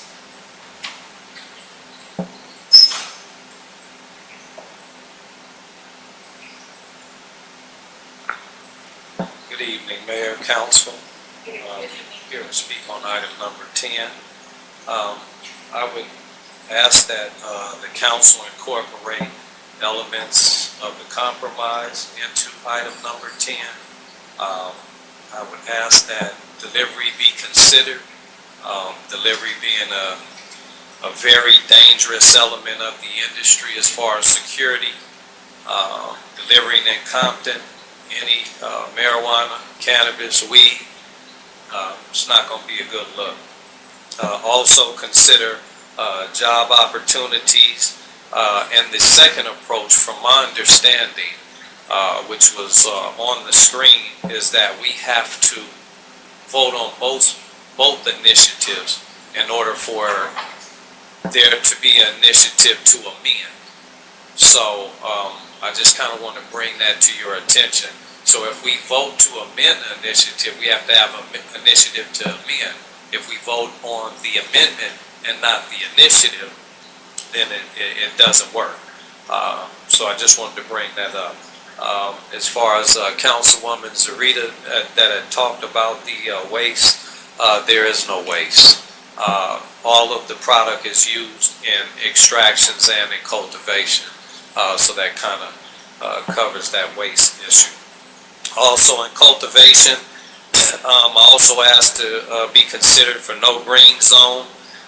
Green zones are terrible. There's M1, M2, M3, M4 zoning. That's where cultivation and manufacturing should be. As far as retail, that should be in C1, C2, and MR zoning, if there is an MR zoning. As far as I'd like to see something in there that talks about social equity and community reinvestment, because that's something that I worked hard on in the city of Los Angeles, also which addresses felonies and felons being able to operate in the cannabis industry, and also deal with first in time, first and right. And that'll also apply within your location and where you are. I've been in the cannabis industry for over 30 years. I am an expert. There is nothing about this industry that I don't know. You can ask me any question and I can give you an answer. Check references, which I'm sure you guys have. Thank you, and I hope you do make the smart and sensible decision. Thank you.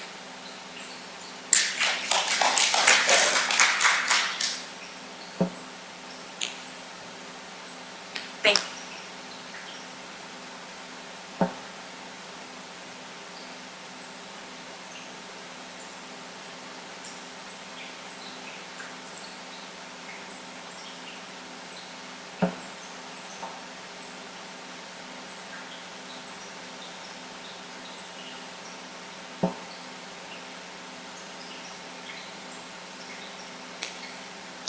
Good evening. Hello everyone. My name is Oscar. This is my first time coming to a city council meeting. Hello. This is my first time coming to this meeting, city council meeting, and hearing all these conversations. For me, it's like it's very surprising to see they should do changes of to not have marijuana right here in the city, because for me it's pretty bad, because when I think about that, it's in the long run, your kids are going to be impactful by bad people, from bad people. And I see that we gotta make changes, have more physical activities in order to release stress instead, because you know how kids they end up very angry, and sometimes that's the reason why they do marijuana. But we should have more parks of to do physical activities in order to release stress. That's the way to improve qualities of life, and that's how. And when I thought about Compton in the first place, I was like, no. But when I keep on seeing it right now, I think it's a bit it's a good city, but we gotta make it better. Thank you.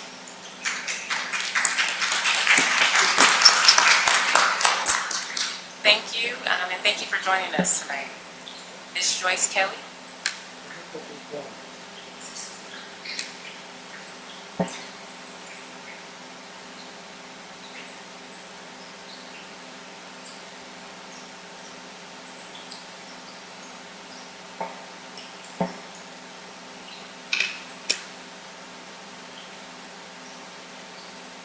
Good evening. I am Joyce Kelly. I do live in Compton. First, let me say hello to Mrs. Farley, and may God continue to bless you. I talked to Sonetta today, and I hope you live more than 101, because I know you're 100. Take care. This marijuana business, I don't understand why you people allow this to happen. You knew it was coming. You got wind of it, and yet Nothing was done.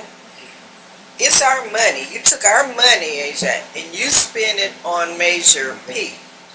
But yet you wouldn't do this trying to prevent marijuana from coming into Compton, and I just really know why. Maybe I don't know why. But you guys always wait to the last minute to do something. Now you're talking about the money is going to cost over $4 million to start this business up. You're asking for a salary increase in November, and look at our city. You're talking about money is going to take, and maybe it's a possibility the sheriff's contract may increase because of the crime this institution is going to bring to this city. And you people don't realize that fast money, it does equal crime. We have enough crime here. And granted, we probably won't get jobs here. We won't get people here in this industry that looks like us. I'm not talking about only African Americans. I'm talking about, Latinos as well. Everyone comes to Compton because it's like a cash cow. Come to Compton, there are a bunch of idiots who will allow anything to happen. And why are you going to give a 5-year license? You don't even know what this industry is going to do to the city. And where is that report we were supposed to receive on the impact of what is going to happen? You haven't done your homework. Why didn't you get an attorney who knows something about this business, an attorney who knows our rights under the city charter? If we said no, you say no, why are we allowing people who probably don't even live in this country to come into the city of Compton with marijuana? It doesn't make sense. You need employees and everything else. So you're talking money. We can't even get our streets fixed. Paved. I say paved. Those potholes are coming up. Go out there and talk to the people who did Alameda and see how they took care of the street after they tore it up. Thank you. Thank you, Ms. Kelly. Ms. Lynn Boone?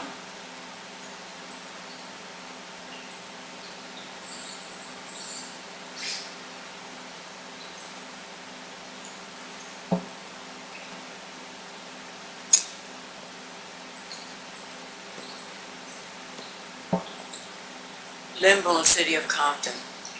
You know, we've been duped. The last march we had on a marijuana facility, we had 3 council members up here that actually were out there marching with us and said that they were against marijuana. And these same 3 council members were the ones, along with Galvan, that voted to actually put this on the ballot. And you guys didn't have to put this on the ballot. And Miss Aja Brown was not even here. You know, she's good at throwing rocks and hiding her hands. So she can say, once this destroys the city of Compton, she didn't even put it on the ballot. But, you know, you put it on the ballot anyway. But I'm here to say, you know, I'm a mother that actually went to court with my son that smoked marijuana that was laced with something. And I fought to actually get him placed into an institution to where he can get some help. But this marijuana today is not marijuana of the past that is grown and it's just an herb. So what's being brought here is going to be an epidemic. And it's going to affect the children and the seniors or whatever that smoke it. That it's not going to be health conscious or what people think that it should be. So I'm the one here to say that we should say no. When you looked up there what this city attorney brought forth, you saw that there were cities that were not up there. You didn't see Beverly Hills. You didn't see Pasadena. You didn't see Redondo Beach. You didn't see Fountain Valley. You didn't see other cities and stuff that are saying no to this. But you saw Compton up there. You saw Long Beach. But I can bet you, eventually, Long Beach is not going to be up there. You didn't see the surrounding cities. You know, let Asia go home. Let her go back to Pasadena. They don't have it there. But they'll bring it here. And they'll put somebody here that's not from here, that doesn't care about us. Even Mr. Galvan here, he's not from here. But they'll let these three people here that are from Compton, that'll sit up and make us suffer. You know, I'm asking you people, the thing that's going to be on the ballot in November is Measure A. Please, vote no on Measure A. Because these council people don't need a dime. It's not that they make just $600 a month. They have health benefits. They have $650 for car allowance. They have $100 for cell phone. They have a retirement if they're sitting up here after 5 years. Okay, they get electronics any kind they want. You know, and they get a month paid for free vacation. Please vote no on Measure A. Thank you, Ms. Boone. Ms. Michelle Chambers?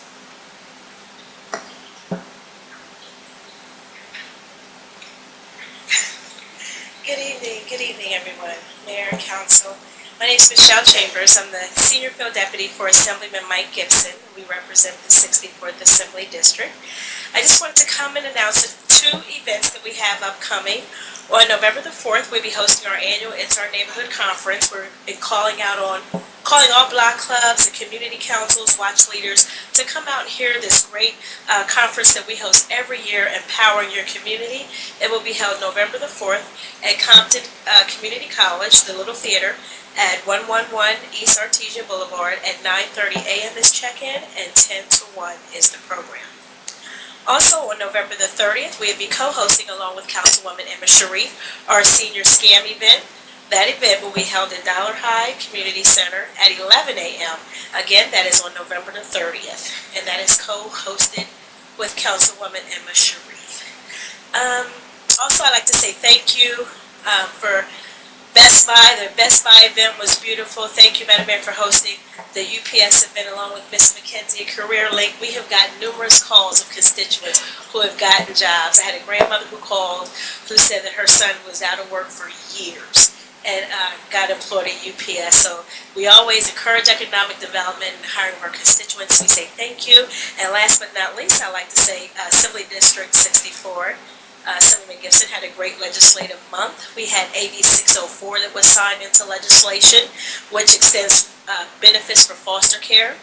We had AB 878, which is incarcerated youth being treated fairly when transported without shackles and belly chains. And we had AB 7, which was signed into legislation, which closed the loopholes on long guns, open carry, in the unincorporated areas of California. So again, my name is Michelle Chambers with the 64th Assembly District, and I thank you for your time. Thank you.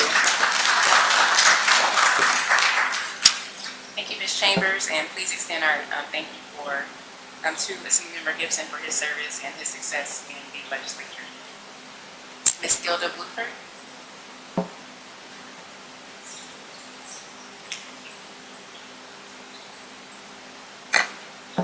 Gilda Bluford, 3rd District resident of Compton. Marijuana. Prohibition on marijuana is a good thing. But when you consider there's 8,000 people that signed a petition that said, for whatever reason they signed it, they said they want marijuana in the city. And when you stop and you look at the previous June election where you only had 6,000 people turn out to vote, you got 2,000 more people that signed a marijuana petition than you have people that actually got out and vote. So I think you cannot overlook the people that signed a petition and simply say, we don't want it, unless you're going to turn out 10 to 12,000 people to vote against it. You have to offset that 8,000. I personally don't want marijuana in my city. And right now I'm at a crossroad and I'm conflicted because of those 8,000 people that signed that petition. So while I'm saying no, I don't want it, I have to be realistic in my approach.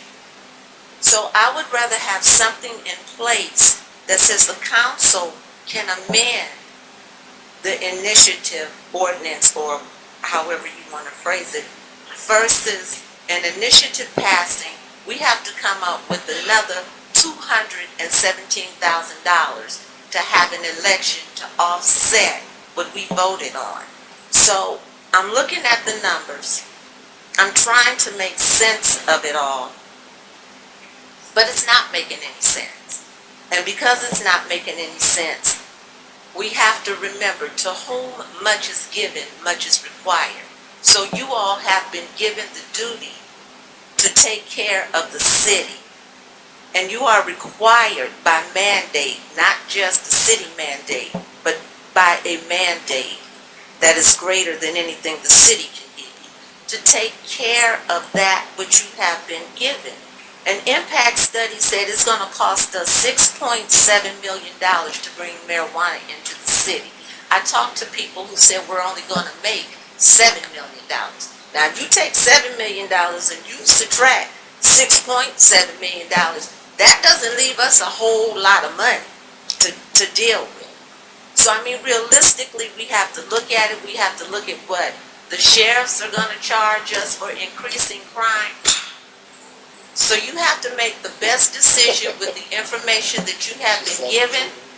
And I would really like you to be in a position that if we have something on the ballot, that the council has the opportunity to make some adjustments and some changes. So work with us, please. Thank you. And thank you, Ms. Woodford. There's a gentleman here in the white shirt. I do not see him anymore. To the next speaker. I believe it's Cindy Montani.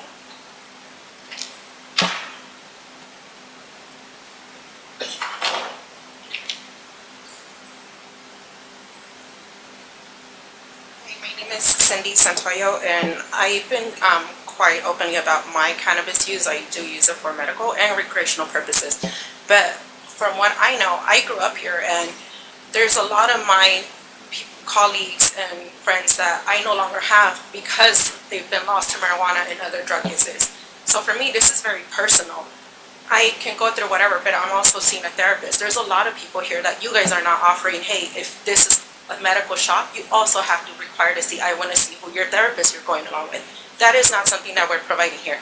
Secondly, I kind of find it funny that your unemployed husband, Van Brown, only shows up for the marijuana stuff. Is that a coincidence or a conflict of interest? Because it's just funny that he only shows up for these kind of meetings, and yet he's unemployed, and you guys have a whole new home, a $50,000 kitchen renovation. There's all these things. So I don't think, for me, I don't think it's something that's coming off of the city, but it's something as a personal interest to you. Secondly, there's another thing that we, on the referendum, it shows that you're going to amend whatever's coming in. So if the city decides on something, so you guys going to amend whatever's not to your liking? That is ridiculous. Why should we have to ask you guys to amend something when we're the ones voting on it? That's another thing that should be removed. Secondly, on the impact report, what is the crime rate that you received, Mr. Cornwell, as it, and what cities were they compared to? I was trying to look at the crime rate report, and I couldn't find it anywhere online. Is there one provided? Is there one not attached to the impact report that was done? So there's no crime analysis on there. Okay, so, and it's just sad that everybody here is voting no, and you guys cannot respect that. And it also shows that whatever anything comes along, it's just no respect for the community anymore. Especially now with this marijuana thing, it just really shows your guys' color. If anything, if it goes through, I think we should also start a recall on our mayor.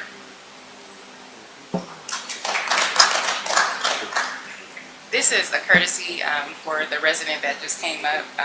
My husband is a private citizen, and therefore you cannot just come up forward in a public setting and make slanderous remarks about him. My husband is a private citizen. You have been warned. Consider this a public warning. He is a private citizen. He is not an elected official. Everything you said about him was false, and this is a public warning that the next time that you hear from us, from the Brown family, it will be in writing, legally from our attorney. He is not unemployed. He is not in the marijuana industry. And I've said this time and time again, but people believe hearsay, rumors, and apply them as if they're factual information, and that's unwise. But not only is it unwise, but it can cost you a lot of money. So please be careful, because I'm an elected official. You can say whatever it is that you want to say about me, but when you come into my personal family, my husband, my mother, anyone that is related to me, they are private citizens and they have rights. And you cannot come to a public forum and speak slanderous, libelous information against someone without any facts, because you are absolutely incorrect. And just like you take your family serious, I take mine dead serious. So this is a courtesy. Please just be decent and have respect for people, because my husband, again, is not unemployed. He takes great care of his family and always has, which allows me to do public service, and I have no problem working for free, which is why I voted no against the salary measure, because I'm not here to be paid. I'm here to serve. But that is paid by a high price by my husband, my family that supports me in order to be able to serve the citizens of Compton. That's at a sacrifice. But that does not include his public name being drugged in the mud by people who have no facts, no information, not even a piece of paper that can substantiate any claim that you have just made. It's dangerous. And so I'm giving this as a courtesy warning, because I will follow up. And you can take that to the bank. Thank you.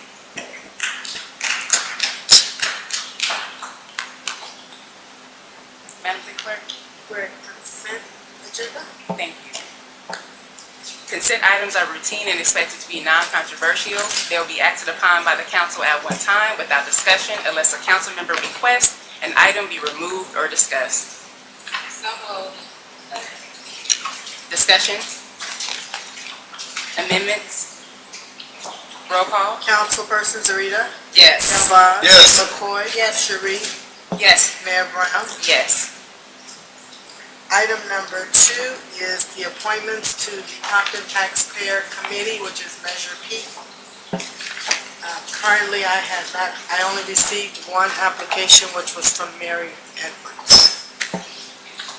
I can give you my appointment. Madam Clerk, I'm ready. Donald Smith. And I'll send you his contact information. Please, thank you. Second. Are we gonna do them all together? Okay. You gonna do them all together? Yes. Councilman Galvin, do you have an appointment? I don't have one.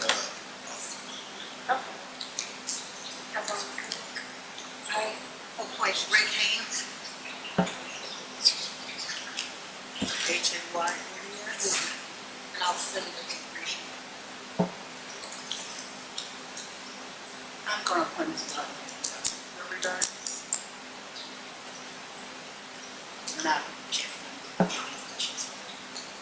Well, I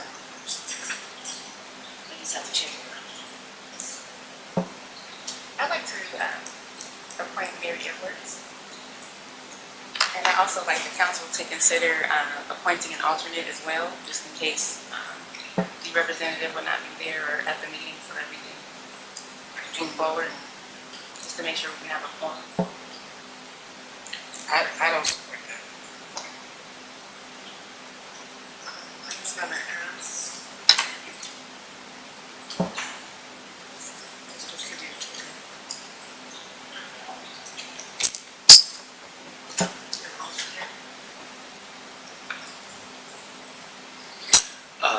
An alternate wouldn't have any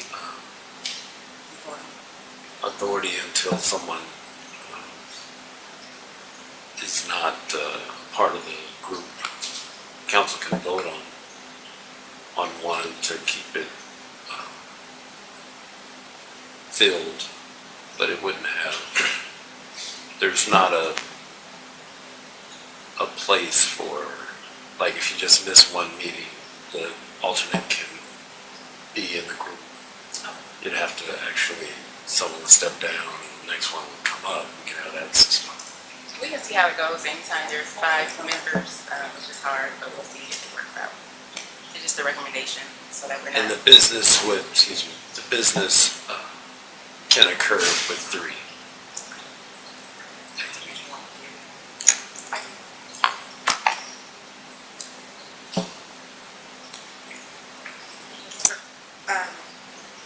We need a motion. So moved. Roll call.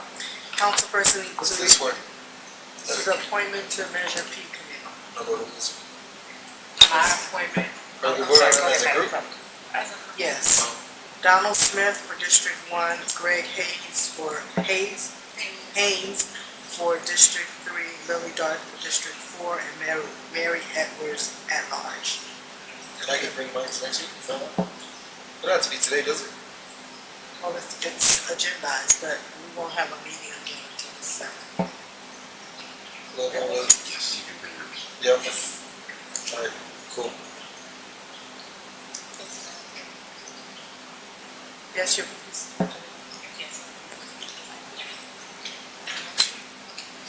So moved. Second. No, that's motion.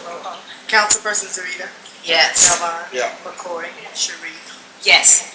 Mayor Brown. Yes. Each individual will receive a letter to be sworn in.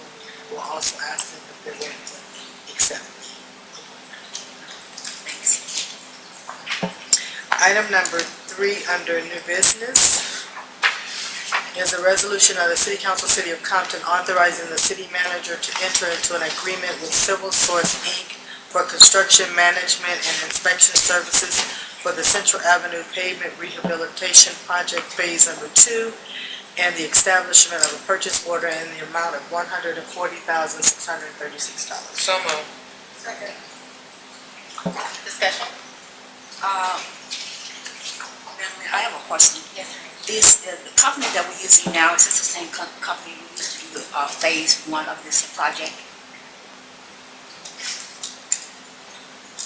Councilman Wendell, can you call the new public works director? I don't recall that this company was using the last Central Avenue project, but I do know that we have used it in the past. But I can't tell you specifically. Phase 1, first phase. Wendell, do you know that question? The interim public works director. Have we used this one? Have we used these guys in the last phase one? Yes, Council, we have used them before. They've done quite a bit of work within the city on some previous projects for the last 3 or 4 years. So, Mr. Winter, welcome to the City of Compton. Thank you. When is this project, when are we gonna start and complete, what's the start date? This project, I believe we will be starting at early January. If not, there's a little bit of a plant shutdown in the month of December, depending on what the weather is like. By that time, we should have everything, all our ducks in a row. We will be starting, we'll be giving a notice to proceed for Compton Boulevard Phase 1, and that notice to proceed will be issued this next Tuesday. Oh, okay, thank you. And phase 2, what's the margin On Phase 2 for which boulevard? for Central Boulevard? For Central Boulevard, it'll be where we leave off to the most southern boundary of the city. All the way to the 91 freeway? That'd be great. Thank you. Those projects will be slightly larger because of Proposition P funding. Thank you, sir.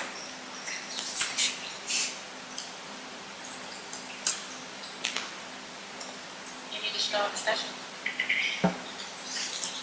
Roll call? Councilperson Zarita. Yes. Galvin. Yes. McCoy. Yes. Sharif. Yes. Mayor Brown. Yes.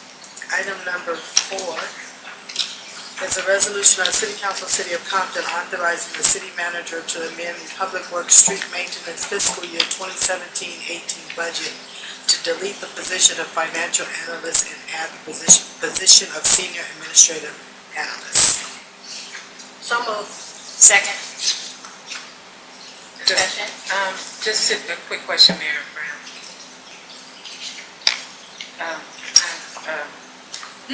Mr. City Manager, Has this been, did you do your meet and confer and all your union process? We've done all the due diligence on this, and we really have identified this position to assist us in the street maintenance department, particularly with getting the administrative processes and paperwork, bills paid, things like that, that we really have had some challenges with in the past. Thank you. Any additional discussion? Roll call? Councilperson Zarita. Yes. Galvin. Yes. McCoy. Yes. Sharice. Yes. Mayor Brown. Yes. Item number 5 is a resolution of the City Council, City of Compton, adopting a code of conduct policy for participants and guests of the Douglas Dollar Hyde Community Center. So moved. Second. Discussion. I just have one quick question out of curiosity, Mr. City Manager. We've never had a code of conduct at the community center in place?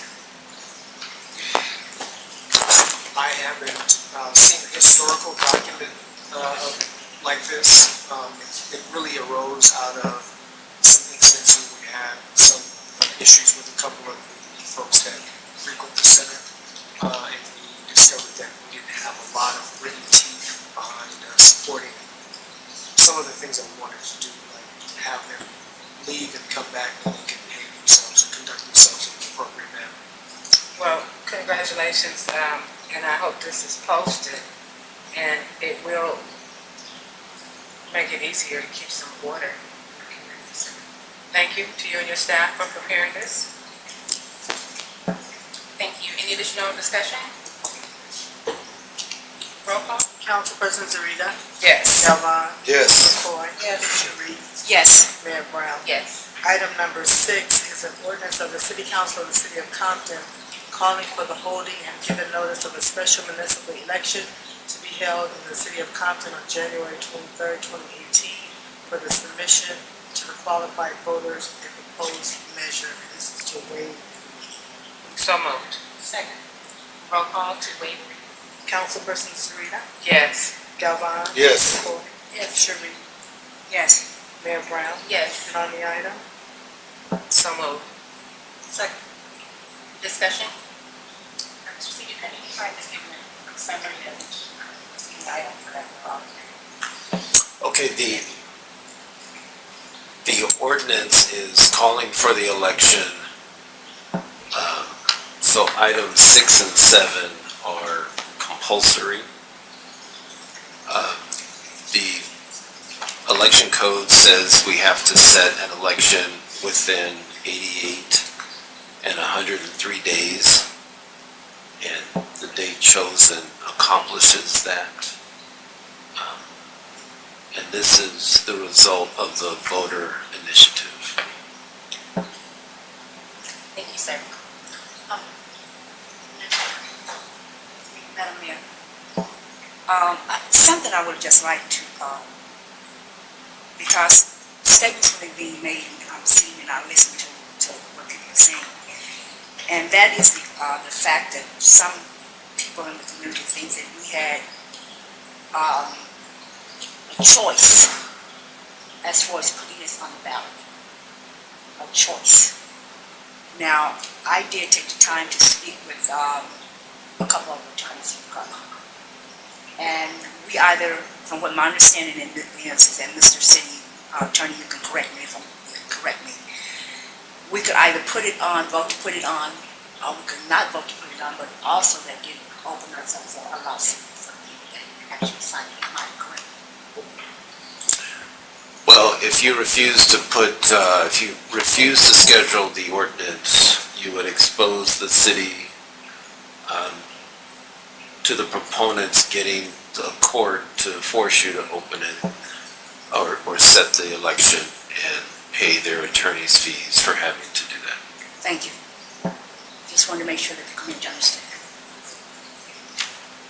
Thank you both. Any additional discussion? Roll call? Councilperson Zarita.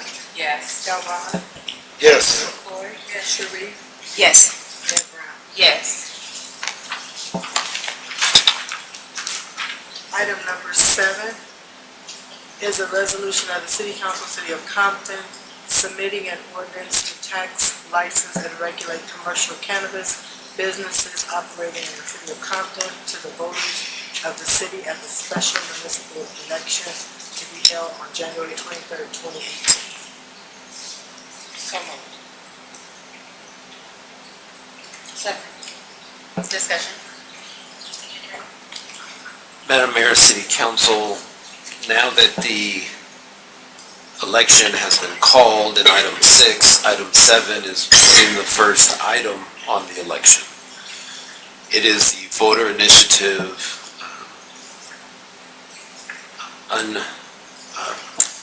not revised by staff. It is as it came to us, intact, and it is being requested that that go on the ballot subject to the state election law. Thank you, sir. Any discussion? Roll call? Councilperson Zarita. Yes. Galvin. Yes. McCoy. Yes. Sharif. Yes. Mayor Brown. Yes. Item number 8 is a resolution of the City Council of the City of Compton approving an ordinance of the voters of the City of Compton, California, re-adopting ordinance number 2276 and ordinance number 2277 to continue to prohibit all commercial and medical marijuana activities and use in the city, and declaring a conflict with another ballot measure on the same subject for the January 23rd, 2018 special election ballot. So moved. Is there a second? I'll step from the chair to second for discussion. Discussion? Madam Mayor, City Council, this is the first of the competing ordinances proposed. This would re-adopt the existing ban.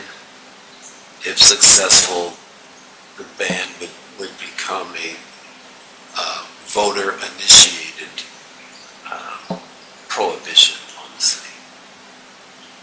But if people just vote against the initiative, then,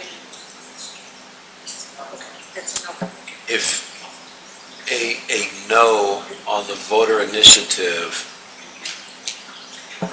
could result in the ban staying in place that the council approved. But you have a yes on this. This would have to be voted yes or no.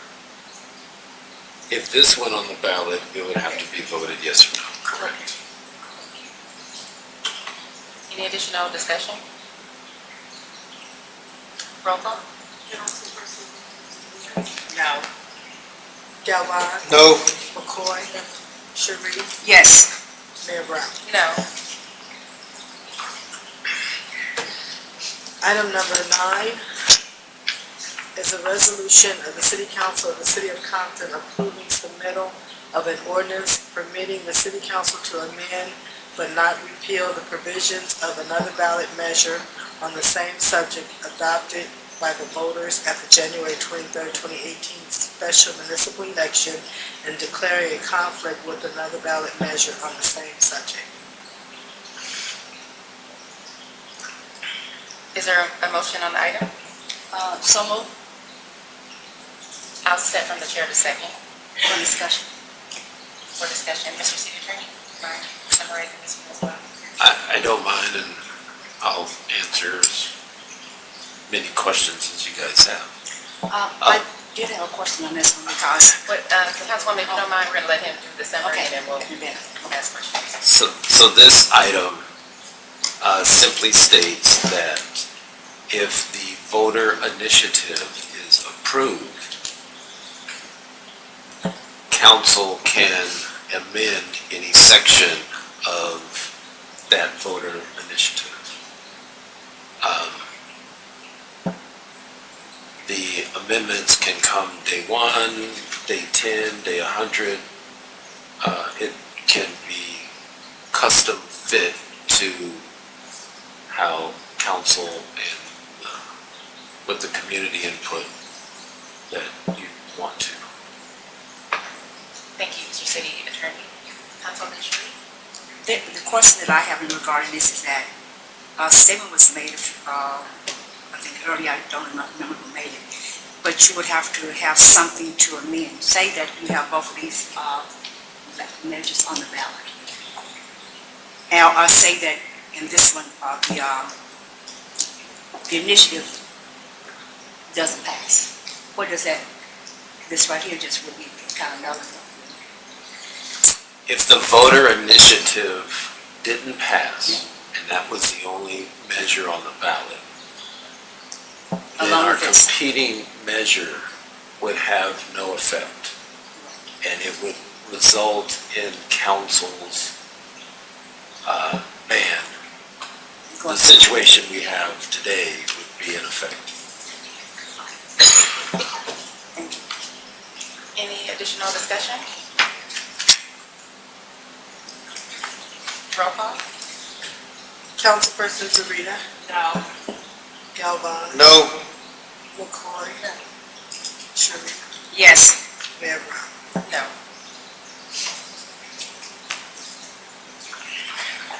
Item number 10 is a resolution of the City Council of the City of Compton approving submittal of an ordinance to the voters of the City of Compton amending Title 9 and Title 17 of the Compton Municipal Code to permit commercial cannabis activity except outdoor cultivation and indoor cultivation for other than personal use, only in the commercial manufacturing zone of the city, requiring a business license for all permitted commercial cannabis activity, and to prohibit indoor and outdoor commercial cannabis cultivation use in the city, to adopt a tax on commercial cannabis use and activities not to exceed 10% of gross annual sale, and to regulate indoor cannabis cultivation in dwellings consistent with state law and declaring a conflict with another ballot measure on the same subject.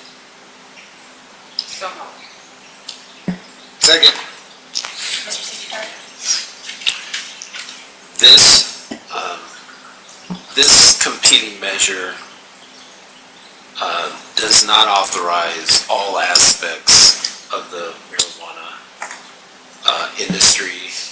It prohibits the indoor and outdoor cultivation.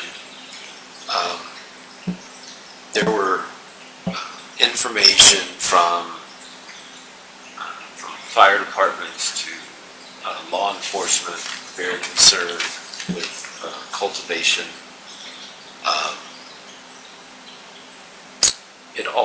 But it allows the other aspects of the. So it allows everything except for this. Yes.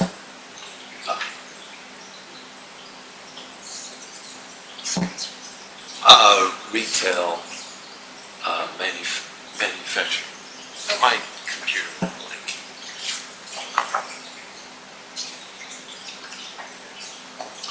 It sets the ceiling of the business tax at 10%. It has a clause that council can amend from time to time. And it's basically phasing in. So if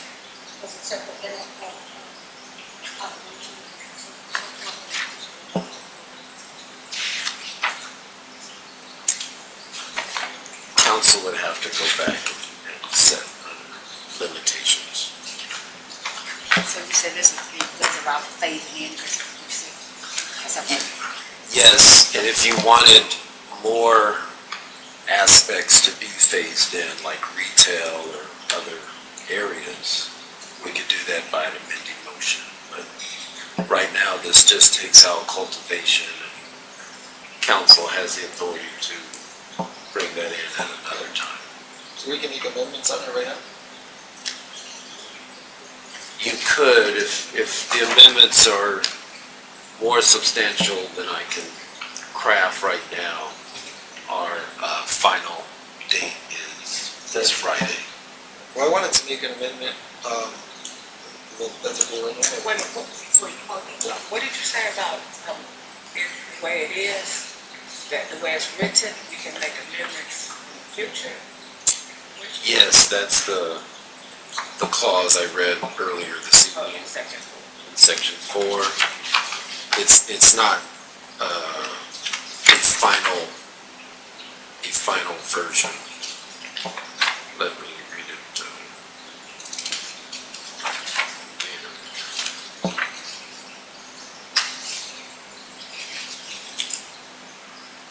The city, section 4 of the ordinance reads, notwithstanding California Election Code, section 9217, the city council may amend, but not repeal, any provision of this ordinance or any other ordinance relating to cannabis uses or activities, including any ballot measure. The city council is authorized to adopt any further or additional regulations on the uses permitted by this ordinance it deems necessary to protect public health, safety, and welfare. Is research and development in this proposal number 10? Yes.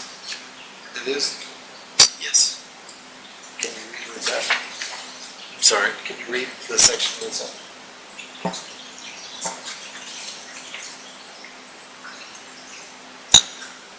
Section F, under definitions. So we define laboratory testing facility shall have the same meaning as testing laboratory as defined by the Business and Professions Code, section 26,001. As the same is amended from time to time, and also means a laboratory facility or entity that offers or performs tests of cannabis or cannabis products, and that is both accredited by an accrediting body that is independent from all other persons involved in commercial cannabis activity in the state and is a licensee.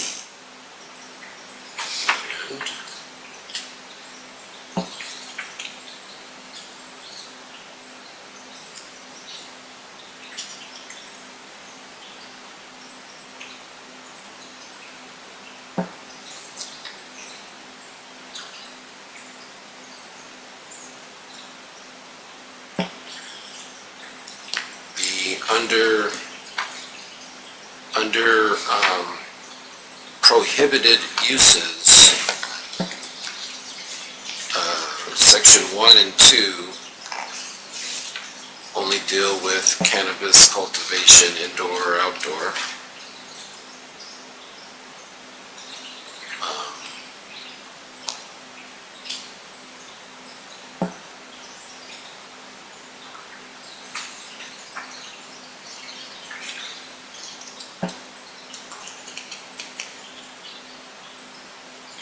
So there is no prohibition on testing.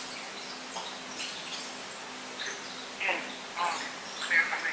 please, Mr. City Manager, can you tell us some of the positive and negative impacts on us creating our own ordinance, not creating a competitive ordinance? Madam Council Lady and Mayor, by not creating your own ordinance, and you're forced to put together something with the voter-initiated measure, we talked about it earlier. We have to, the analogy I use is build a plane while you're flying it. So the measure passes, and within 30 days you have to have applications ready. When you look at that voter-initiated measure, there's not a lot of control by the city council. Even though I have a lot of responsibility from the city manager's office who I designate, there is not a whole lot of oversight that's given to the council. There's no limits that the council can make. The positives for us putting forth the measure obviously gives the council an opportunity to weigh in on what they would like to see placed in the measure based upon the community's input. based upon input from experts that you guys have spoken to. There's an awful lot of people out there that have an opinion about what they think is best. So I think anything that the body puts forth is going to be better than something that the industry itself puts forth. And, Especially all those guys made that proposal, the city gets zero benefit at all. And it was kind of funny here, sorry, Tony. It was kind of funny to hear one of the public speakers earlier today with their stats and their studies about how it's going to cost us $6.7 million and we're only going to make $7 million. I don't know where they got those numbers from, but right now, if you look at the city of Compton, we have over 42 stores that are open. God knows how many that we don't know about that are growing and selling right now, and we're not getting a single dime from it. So, and we're spending resources trying to shut them down. I'd like to visit the zoning section. Go ahead, go ahead. The zoning again, my big concern is that the zoning is away from neighborhood schools, any areas where children gather. Is that in this ordinance? Because that's what I just can't. It's in our commercial manufacturing zone, not in the residential zone. The dispensaries, what about the dispensaries? Where would they be located? Right now, this only authorizes commercial manufacturing Just only commercial manufacturing zone. zone. For any of the businesses, that's For the zone. any of the businesses, only commercial manufacturing zone. Okay, so all of them have to be away, okay. So we're excluding dispensaries? We are not. We could with an amending motion, but as it stands, we are not. We are just limiting. I hear the question. One of my concerns is in the zoning. My concern, see, I think that's why I had it off. It's a little amplified tonight. I don't know what it is. But one of the things I want to visit is in the zoning. The state law is 600 feet from places where children commonly congregate. And I believe in this one we have 1,000 feet. I would like to see us stick with the state laws.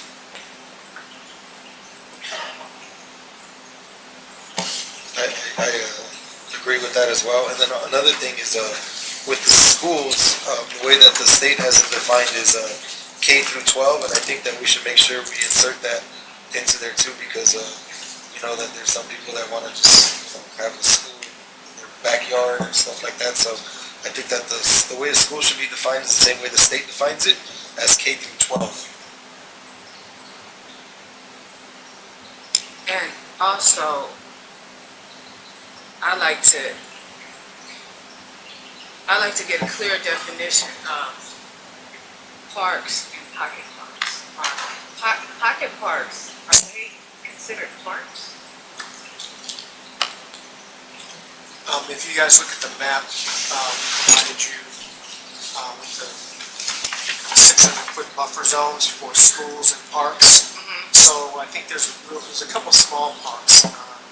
When you look at a literal pocket park, I'm thinking of a park similar to the one that's located at Long Beach and Compton. There's only a couple park benches and things like that, where that's actually considered a pocket park. So, But and correct me if I'm wrong, I would consider a pocket park like Fig Park. I thought those parks that are on the boulevards were property that most of them CRA property, and it was just created to have the appearance of a park to eliminate some of the blight. So are those parks, are those pocket parks, are those CRA properties? So Fig Park actually, I believe there's like some playground apparatus. It's very small. Your old successor agency property that's commonly known as a pocket park doesn't have anything for children per se. It has a couple of benches, it's like green space for the city. So residents, folks can come in and sit down, read or whatever they're going to do at lunchtime. So there's no playground apparatus, but that's not to say that kids won't go in that area. But they are considered, they're called pocket parks. However you guys would define those in terms of radius. Are those included in the 600 Yes, when you look at this, so, buffer? yes, the parts are with the blue. I see. Okay. You know, a question on the pocket parks too, because like I know that there's some, like in my district, I think I have a lot of them. Like on Compton Boulevard and Long Beach, not the one that's adjacent to D&D Liquor, the one that's closer to, actually it's probably Bullis, Compton. There's two pocket parks right there that are owned by the CRA. You have one at Bullis and Compton on Right across the street. Yeah, Next to the insurance. on the southeast corner. Behind the barber shop there, that's not a park, it's just fenced off like it's a park, but it's not. It's just fenced off with kind of equestrian type fencing.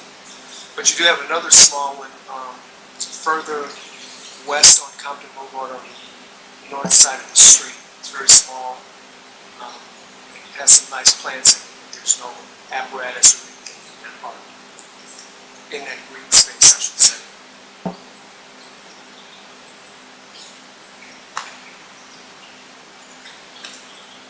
So what about, you also, city attorney, you included churches. So we have some churches that are in our industrial park. And we have a lot of abandoned churches. I think we should exclude churches.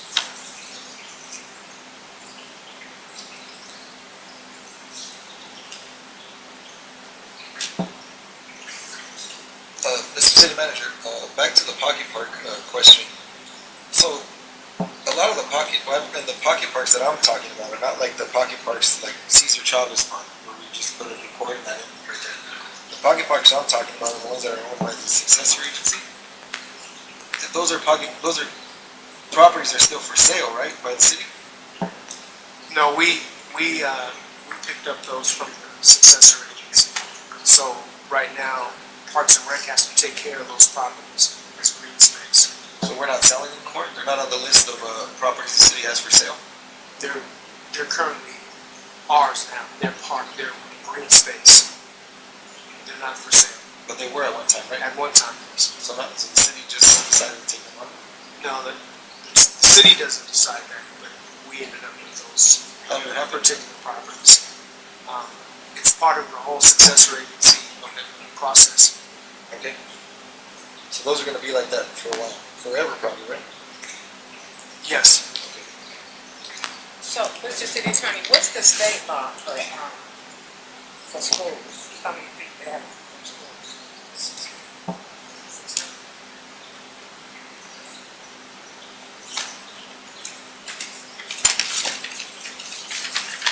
And what's the state law for ID? You have to show it to purchase in California, like Compton, California, you have to show California ID, or do you have to just show that one?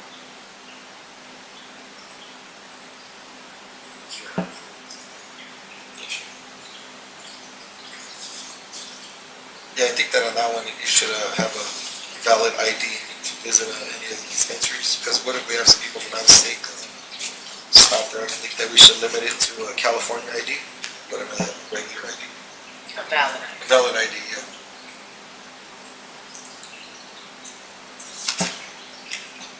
I'm not sure we'll be able to do. How come? If it's legalized, you can't limit it to people. No, we didn't say limit, we said, because I thought, the way I read it, I thought it said you have to have a valid California ID. You know, you're wrong. I'm not sure it says that. You can check it. No, he said 600. Do you mind, I know we're going to combine everybody might have to use, okay, you can just give us a summary as to what amendments we're considering.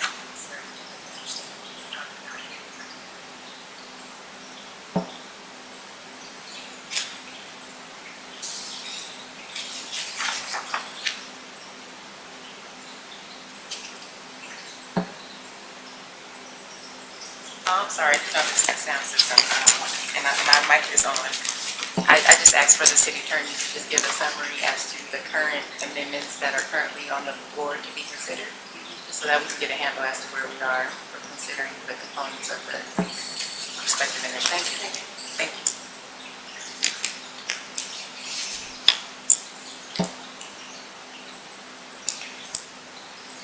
So this ordinance doesn't state the requirements of a customer in a retail facility. Okay. That would default to state law. Okay. The other thing I wanted to touch on was the license caps. The tax cap? The license, how much licenses we're gonna give up. Was it proposed 5 dispensaries? No. You're referring to another one. Another one. Not this one. What is this one say? There is no cap. There's no caps? I think we should have a cap.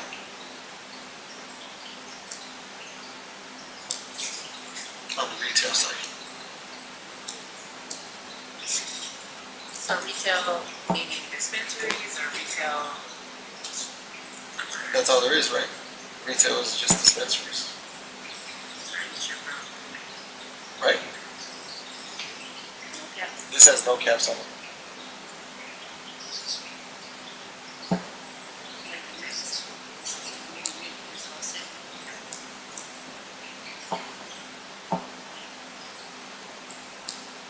Do all the amendments have to be made this evening? You said they could make amendments in this one. Just one.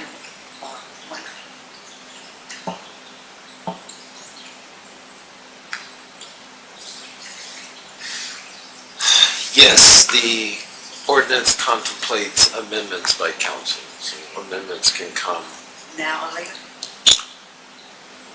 Yes, if it's later, it won't be part of the initial impartial analysis for the ballot. Right. But there's always time to tweak it.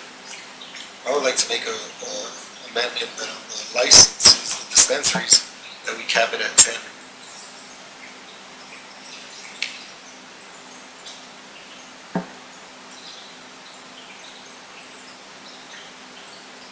For dispensaries.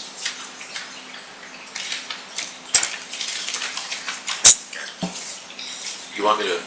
And also the operation hours, is that in the ordinance as well? No. I would like to put in there that we limit the operation hours from 10 a.m. to 10 p.m. Monday through Sunday. If indeed the ordinance passes. What about the application process? The applications?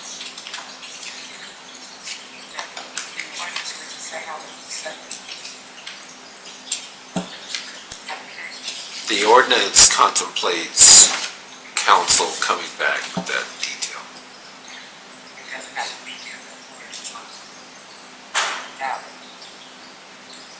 And I had another question for you, city attorney and Cecil. Does this ordinance allow deliveries? Yes. I would not like, well, just my recommendation is that if we allow deliveries, that it's only from the stores themselves, not like someone to come and apply for a delivery license without having a retail store. Because if you apply for a delivery license and you don't have a retail store, then how can the city track where the product is coming from, what kind of product is being sold, and what kind of revenue the city would generate from that? A delivery store could have a clearinghouse in the manufacturing zone, and deliver from the clearinghouse. But I think we should make it specific where if the deliveries are allowed, they're only allowed from the store itself, as opposed to from the cultivation site. Even if the cultivation site is in Compton. Yeah.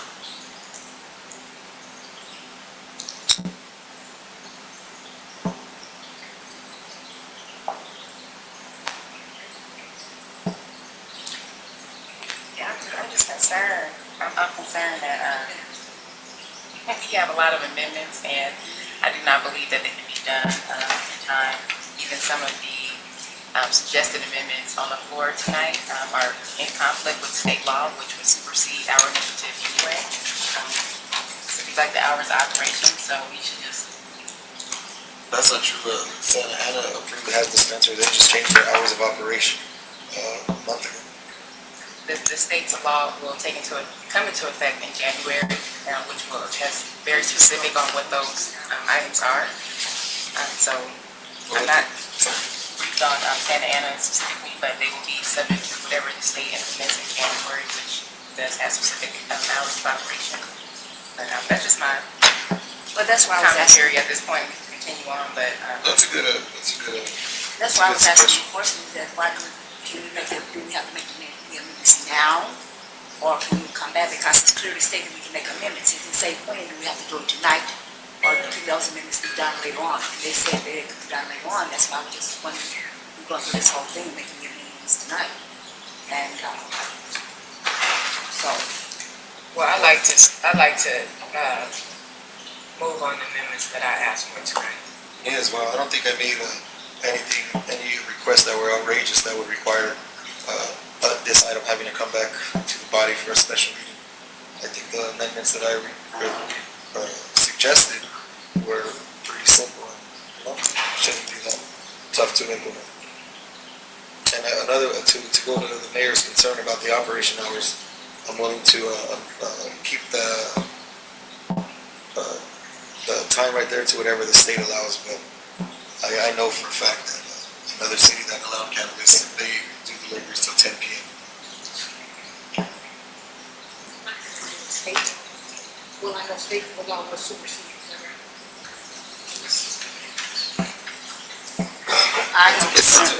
Another comment to my colleague, to I guess the city attorney or the city manager is I know that the state took a long time to finally appoint their cannabis committee to give them insight and stuff. I believe they really appointed the members. I believe it's 17 members they appointed. I believe they really did it like 2 weeks ago. So and the stuff that I've been hearing is that they may not even be ready for January 1st, and they get pushed back later to the middle of the year next year. So we can have if it was successful, we can have our things in place before then. I, looking at, listening to the guidelines in regards to the number of feet that we have to be from the schools, I do have a concern about that, because I really believe that we need to put it back at 1,000 feet as what is here. That's one of my biggest concerns, that I do try to make sure that none of these facilities are anywhere close to any of our schools, and I think 1,000 feet would not be sufficient.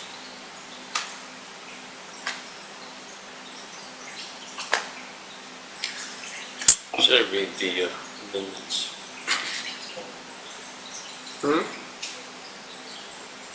No. I'm just gonna read them first and then we can vote on them one by one. I have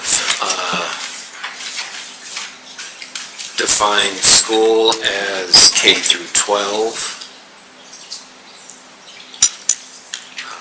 For the sensitive uses, exclude churches. I have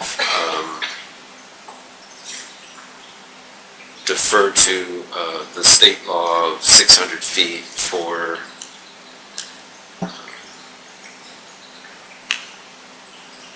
the distance from sensitive uses. I have cap dispensaries at 10.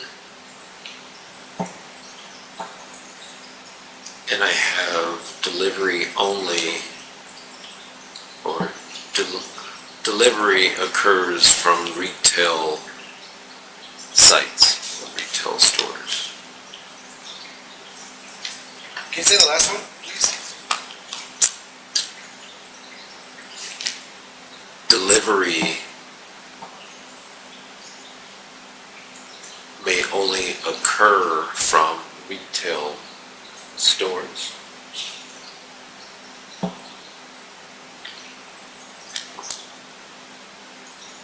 As opposed to standalone delivery. Yeah.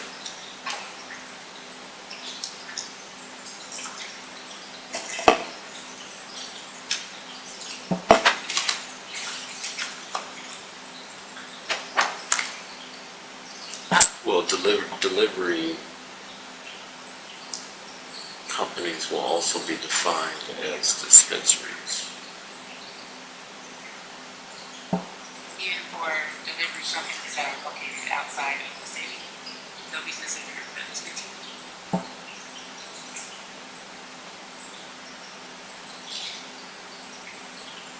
Yes. No, I think the function of a delivery company is dispensing marijuana. So I think they're, as a definition, they come under dispensaries. Now you have storefronts and you have dispensaries that don't need a storefront to operate. I think the amendment is you only want dispensary services as part of a storefront operation. Dispensary services, yeah, Delivery services. So basically, I wouldn't want someone to come in and say they have a delivery service in downtown LA, and then they go, oh, I'm gonna make deliveries from downtown LA to Compton. I wanna make sure that anybody that gets the deliveries, the deliveries are all done in Compton, not from other cities. That way we can track what comes in the city, we can track the revenue that comes in, and we can make sure that we have a log of what's being delivered and where it's being delivered to. And I think that would only help the law enforcement side of it and make it safer, because deliveries are already probably very dangerous, as maybe the city manager could attest to as a former sheriff. So you're proposing delivery companies occur within city boundaries?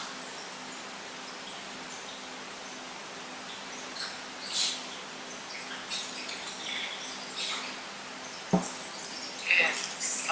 Mr. City Attorney, Yes. I'll retract the 600 feet versus this 1,000 feet around schools and parks. I'll make that. Well, what about the churches and the industrial parks?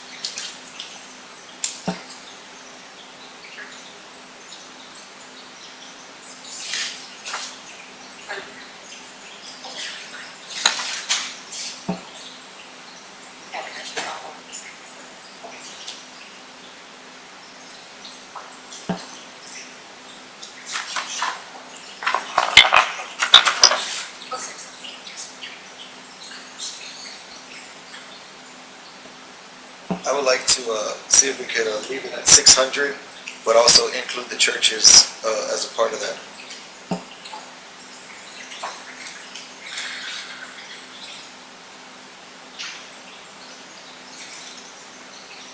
And also make sure that we exclude the abandoned churches. I know in my district alone, just down Willowbrook, there's 2 church buildings that are completely abandoned. I don't know if that qualifies as a church or not. How would you qualify it as operating? Mr. City Manager? You know, I'm no attorney, but I would say if it's an abandoned church or business or whatever it is, it's not operating as such, simply because it was built as a church doesn't make it a church.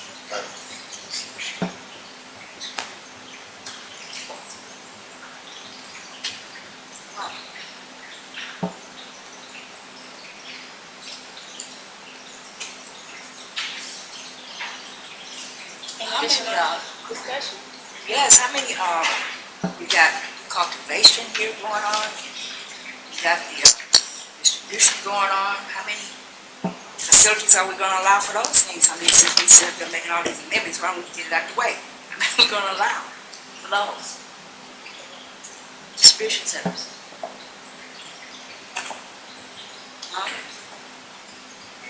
Well, you know me, I'm gonna say none, so, so I'm just asking, I mean, you said the dispensaries, and we have all the rest of it, I'm just wondering if we're gonna come back later on and make those other amendments at a later time in regards to how we're going to, determine, how many, distributions and centers are we gonna allow in the city? Is this gonna be, because this doesn't appear to be the, to phase in approach that we talked about. So I'm just wondering, since all of this seem to be coming at one time, that's what we seem to be voting on, is everything going to be coming at one time. I'm just wondering how is that going to be determined? Well, I'm sorry, I shouldn't answer that question. Who are you directing it to? Madam City Attorney. Can you restate the question? If it's I said, what I said was this, is that from what I'm gathering here and looking at is that this item number 10 allows for everything to come into this community. That's what it does. It allows for the distribution, it allows for the not the cultivation, but it does allow for everything else except for the cultivation in and out, indoor and outdoor. Everything else comes in. So is this a phase-in approach that you're doing, or are you just making a decision as to what we're going to, how many of the distribution centers are you going to allow? Because it allows for distribution, so how many you're going to allow? Have that been determined, or is that something that we're going to determine at a later time, at a later date? I mean, whoever is voting, supporting, I'm just here, this is going to be something that's going to be determined now, or it's going to be determined later on? So I can say that the ordinance as proposed doesn't contemplate a restriction on the number of those businesses. It has no restriction on anything at this time. No, ma'am. But, Mr. City Attorney, for my information, won't the zoning help to regulate the number of facilities in the city? It could be a tool, yes. I think this distribution, that we shouldn't allow any distribution other than from the dispensaries themselves. You're talking about delivery, or this is another point? Distribution. Deliveries. Deliveries.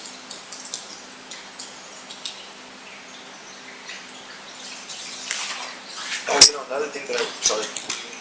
Go ahead. I would ask that one of the amending approvals given is that I have the authority to make formatting changes and review. I'm sure these amendments would require some revisions.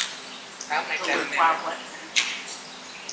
Mr. City Attorney, I'll make that amendment. One word that I forgot was, I think we should include a volatile extraction. That way we can make sure that, we're able to do everything else. I think we should include it.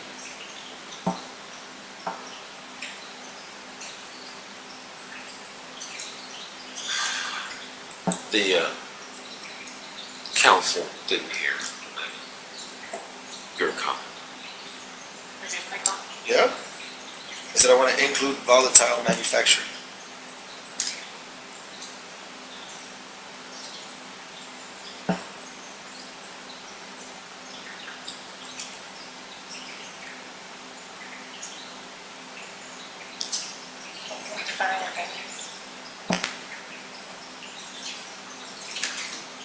City Attorney, you have the definition of it? I don't. Did the ordinance exclude it? It does not. You have manufacturing facilities as defined by Business and Professions Code. I don't call out specifically volatile manufacturing. Okay, well, let's make sure to include those words in the ordinance. If the council approves it.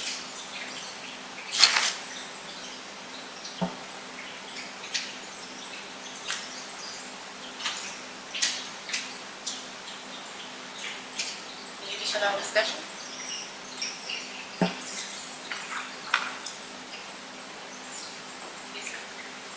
Oh, I just asked for any additional discussion, comments? Okay. One by one? Yes, please. First amending motion is to define school as K through 12.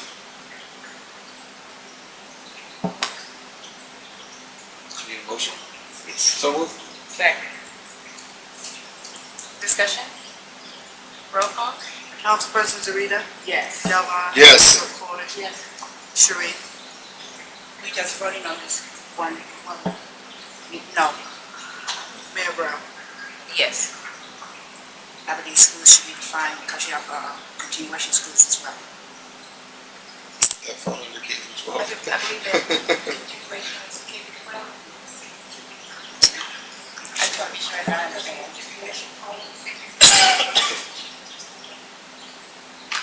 What's your question? Where continuation fall under K through 12?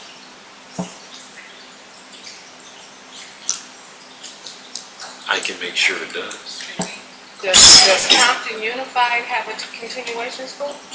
For folks that are older than 18 and 21? It's adult school. They were done. But I'm saying, They have a continuation school as well, and then sometimes they may be there a little older than our age. so what is a continuation school? That's what I told you. It's a high school. It's a continuation school.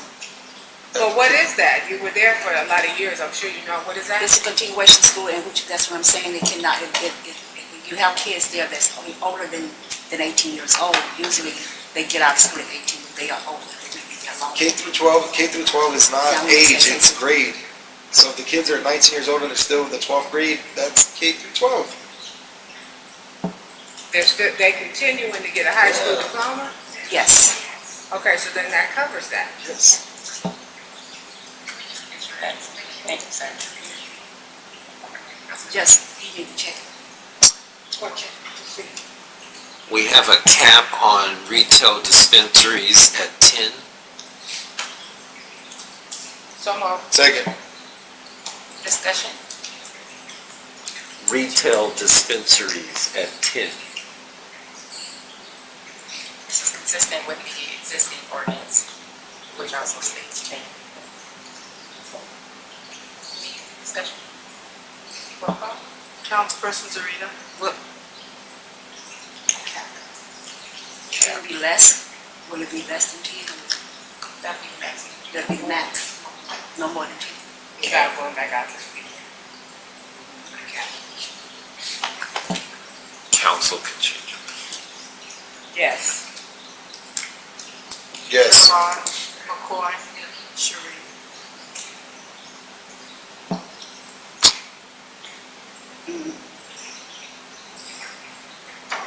No.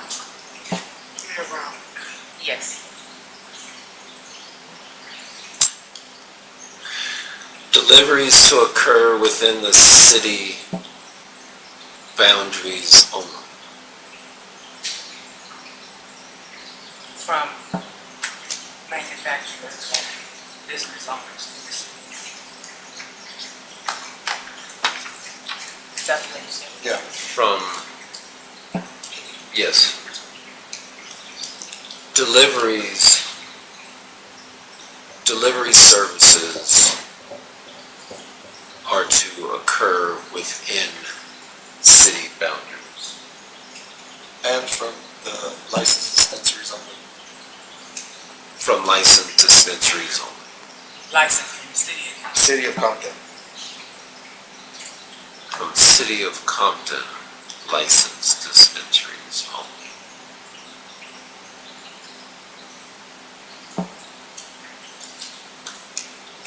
Roll call. Motion. So moved. Second. Roll call. Thank you, Madam Clerk. Councilperson Zarita. Yes. Calvin. Yes. McCoy. Yes. Sharif. No. Mayor Brown. Yes.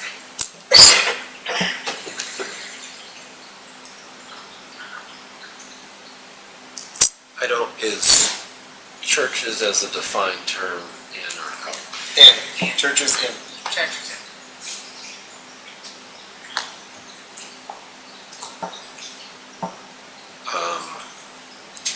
The time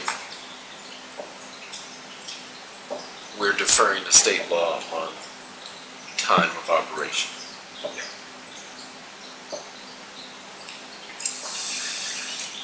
But is there anything in there, if the state law is not in place by the time, if this initiative were to be successful,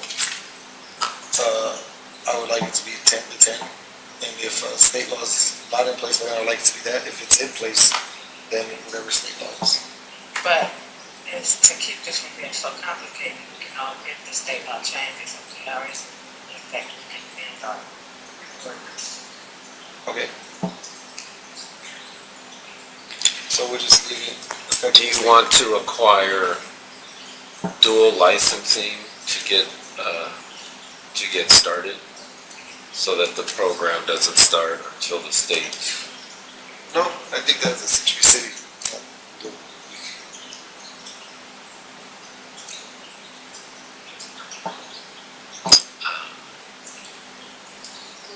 Churches, recognized churches. Absolutely. Yes.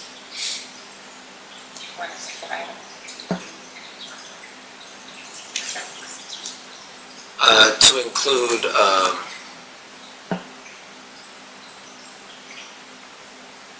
can we say existing? Or you want active and recognized? What do you mean? Existing churches? Or Yeah. I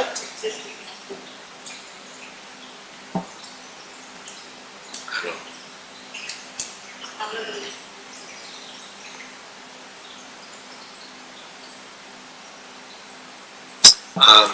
Okay, let's say existing active churches is part of the sensitive uses. Motion. So move. Second. Discussion?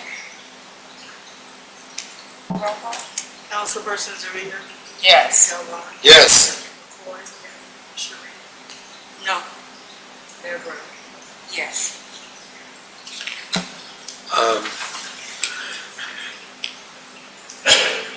A motion to authorize the city attorney to make these changes and other non-substantial changes prior to submitting the ordinance to the ballot. So moved. Second. Discussion? Roll call?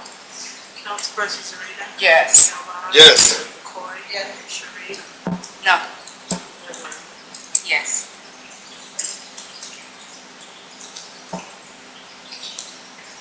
I guess I'm on the item at this point. I think you forgot including a volatile manufacturing. Motion to include the language volatile manufacturing. So moved. Second. Discussion?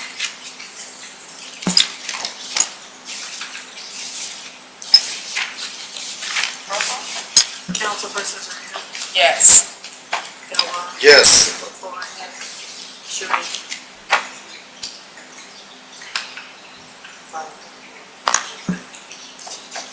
No. Mayor Brown. Yes.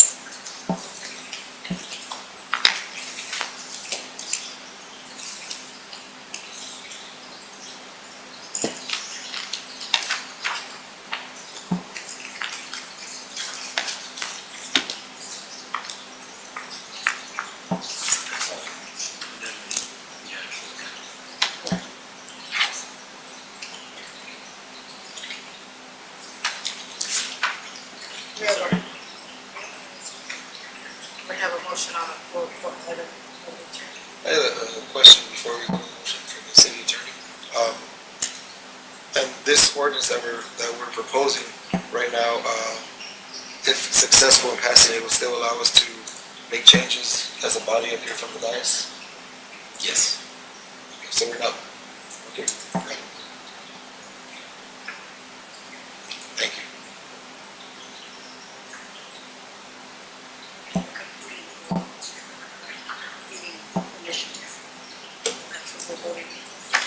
This is a competing ordinance, and within the ordinance, it has the ability for future amendments from the council.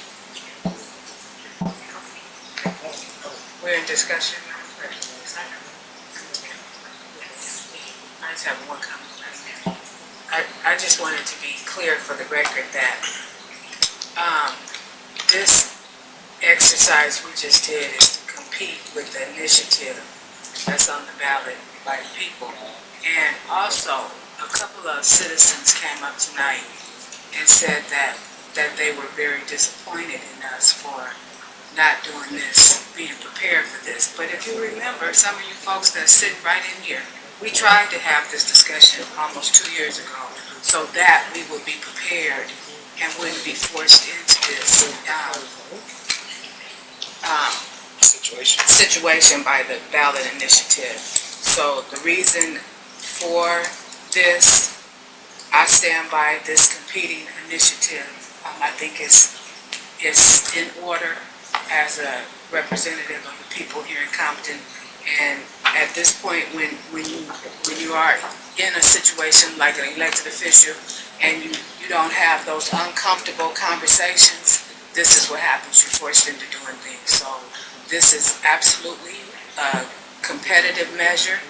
The city attorney and the city manager gave us the positive and negative impacts if this is not put on the ballot to compete. And I'd just like to thank the city attorney for all his hours that he put in to helping us put together this competitive measure. Thank you. You know, I got a comment too. You know, I'm not we were put in a position where we had to make a decision. I was one of the ones that supported bringing a measure back a while ago before anybody gathered signatures and nothing, and put forces into a special election. And a lot of people, you know, for whatever reasons, call it political, because they don't like you, because they're scared of change. But, you know, the change is already happening. And, you know, I don't really take too much, I don't really get I'm not going to say I'm backed into a corner to do this, but we're elected to these seats up here to do what's right and what's best for the community and what's best for the residents in the city of Compton. And, you know, some people can try to act like they're against marijuana 100% and stuff and vote no and all that stuff, but how about when there was an ordinance brought to shut down the shops? They voted no for that too. How about when we had an issue where we had 42 stores that are probably all still open and operating, the city's not getting a single dime, but yet some people that just come for personal reasons come to the mic and attack and say, we don't want nothing on the ballot. There's 42 stores open now. Instead of talking about, we don't want nothing on a competing measure, why don't you come and talk and say, why don't you guys shut down the stores? How come the stores are not being shut down? And hold the people accountable for not shutting them down. So, you know, that's all I got to say about that. Don't be fooled by you know, people trying to act like they have nothing to do with it when, you know, they probably the biggest offenders up here. So that's the end of my comments. One last comment, ma'am. Mr. I don't know if it's manager or city attorney, but how and when and for how long can we do an educational drive to educate the people on what the differences are? You can go up to the election for educational information. Okay, so city manager, can we get started on some educational information pamphlets or, you know, something to give to the people to help everybody to understand? Because it's better when you understand. Thank you. Madam Mayor. You know, when I first came on this council, one of the things that I started working on was trying to make sure those dispensaries was closed. And, that is something I work with the city attorney with. I work with the captain, before Captain Thatcher, and everybody else in order to try to make sure those dispensaries was closed down. At this time, I believe that we only have, if I'm Captain Thatcher, we only have how many? 4. We have 4 open at this time. We did have a number of almost 40.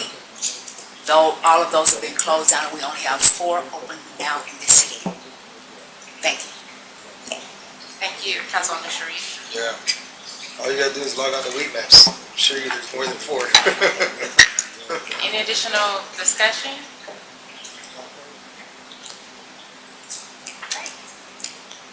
Roll call? Councilperson Zarita. Yes. Galvin. Yes. McCoy and Sharif. Mrs. Okay. Mayor Brown. Yes. Item number 11, which is approval of warrants. Warrant number 242032, October 17th, the postmaster, postage for City of Compton's newsletter in the amount of $5,405.56. So moved. Discussion? Roll call? Councilperson Zarita. Yes. Galvin. Yes. McCoy. Sharif. Yes. Mayor Brown. Yes. Is there council comments? Thank you, Madam City Clerk. Councilman Galvin? Yep. I want to thank everybody for coming out today and participating in the items that we had on the agenda today. I want to thank my colleagues. I want to thank every one of my colleagues that voted yes to make sure that at least give us a fighting chance and make sure the city of Compton is not left out of anything and treated, like we're not stuck with an ordinance that's totally unfavorable to the city and helps us generate almost zero income and stuff. So I want to thank them, everyone that voted yes for that support. I also want to have an announcement next Tuesday on Halloween at the Dollar Heights Center. I'll be hosting a Halloween costume party for the seniors. I've been doing it for the last couple years, and I'm going to continue to do it this year. And I want to invite my colleagues to come out and if they would like to participate as well. The event's going to be from 11:30 a.m. to 1:30 p.m. We'll have a costume contest, a lot of door prizes, live music, fun and games. I know I may have caught my good friend Marvin Hunt off guard right now, but we got to do it again. The seniors been blowing up my phone. We want to make sure that we do a good event for them again. And we're also going to give a free lunch at that event as well. So I hope to see you guys all there. I believe that we do not have a council meeting next Tuesday. So the next time we'll be up here will be November 7th, I believe. So I want to wish you guys all a safe Halloween. Children, make sure that you guys have flashlights for them, and make sure that the parents inspect the candy before they eat it, because we have a lot of weird people out there that, for some reason just do dumb stuff like that. So hope you guys all have a safe holiday, and I'll see you guys in 2 weeks. And I want to wish my good friend, School Board President Satchel Zarita, a speedy recovery, and I want to wish her well in her re-election campaign. I want to make sure everybody remembers to vote for the election that we have on November 6th. We have an important 7th? November 7th, we have school board elections, 4 candidates running for office. So I hope that everybody goes out there and votes. And that's all. Thank you, Councilman Galvin. Councilwoman Zarita? Thank you, Mayor Brown. Well, I think I've said enough for tonight, but I do want to remind everyone to stay hydrated. There's dangerous heat out there, and don't do anything that's not necessary. I would advise any of you to be in the house painting. Mother, you hear me? And to make sure you send some water to school with your kids. And those of you that I'm sure we have Dollar High Community Center is a cooling spot. And any other school cooling spots, Mr. City Attorney? Mr. City Manager? Right now, we're just using Dollar High, and they can go to the parks too also. then if you're feeling faint and overheated, dial 911 and get you some help. Don't wait till it's too late. Thank you all for your support. And as Councilman Galvez said, there's an election November 7th. Make sure you get out, voice your opinion, and hopefully you all support Measure A. Thank you. Thank you. Councilwoman McCoy? Thank you, Mayor. Let's see. Mr. City Manager, I'm still, getting complaints about the street sweeping in Sunny Cove, so could you please follow up on that?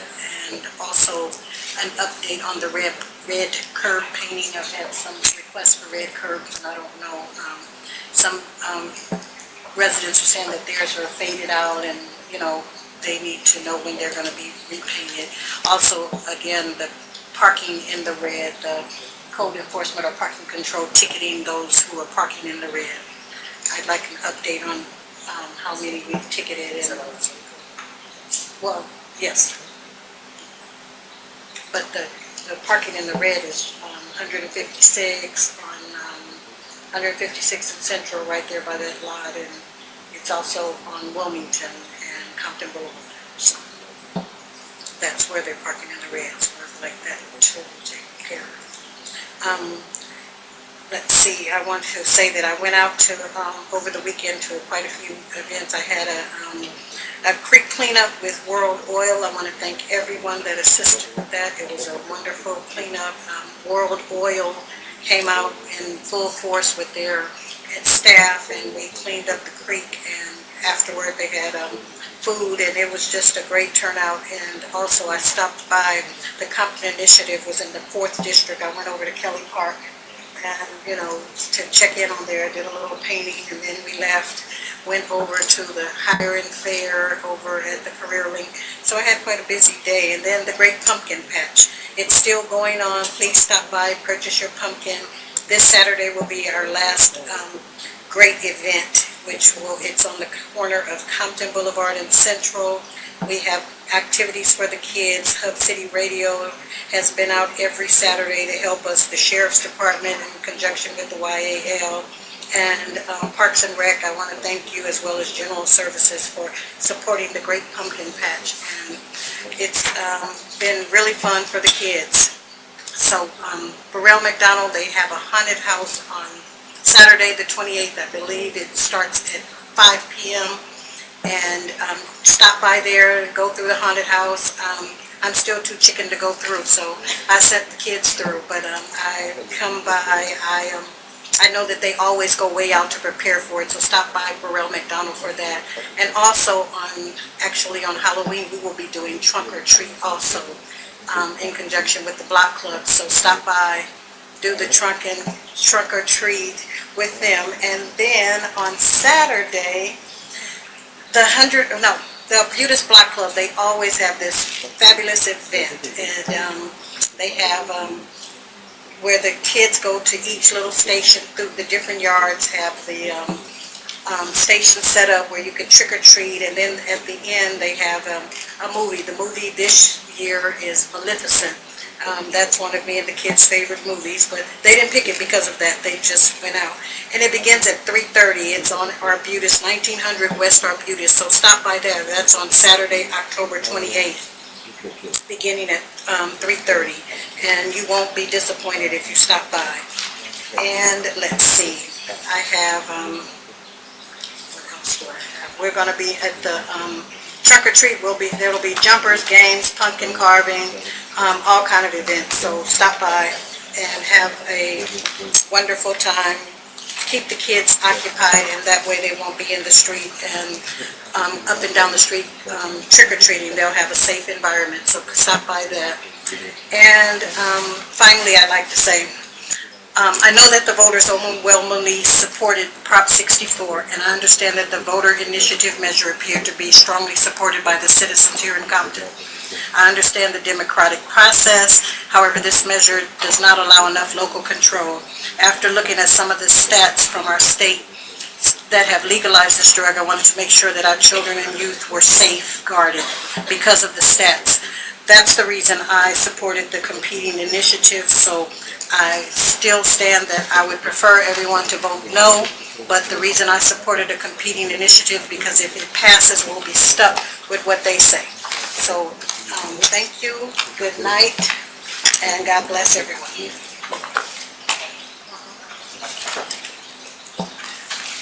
Thank you, Mayor Brown. Remember, I will be hosting our quarterly business roundtable for District 4 on Wednesday, October the 25th, which is tomorrow, from 10 a.m. to 12 p.m. at the Dollar High Community Center. Our guest speaker will be Kelly Markham from Caltrans Small Business Liaison for District 7. They will share upcoming competitive contracting opportunities for large and small business enterprises. This is an opportunity for you to network with local businesses, meet law enforcement, and city staff. A light lunch will be served. On Saturday, the Compton initiative was in the District 4. This is a nonprofit organization that was founded in 2006 with a 40-year commitment to restore the city of Compton by painting homes, schools, and churches on quarterly work days in partnership with individual volunteers and other organizations. I want to give a big thank you to all of the volunteers who assisted in making this cleanup a success. I want to personally thank Mr. Harold Jones, a resident of District 4, for his dedication, enthusiasm, and commitment to help clean and beautify his neighborhood by always lending a helping hand. And love for the city of Compton has always allowed for greater beautification and cleanliness. And the Compton firefighters are hosting a massive event for Saturday, October the 28th at the Dollar High Community Center from 8 a.m. to midnight. Costume attire is preferred. The cost is $50 per adult and 2 free complimentary drinks. All proceeds will be donated to the Compton Youth Fire Explorers.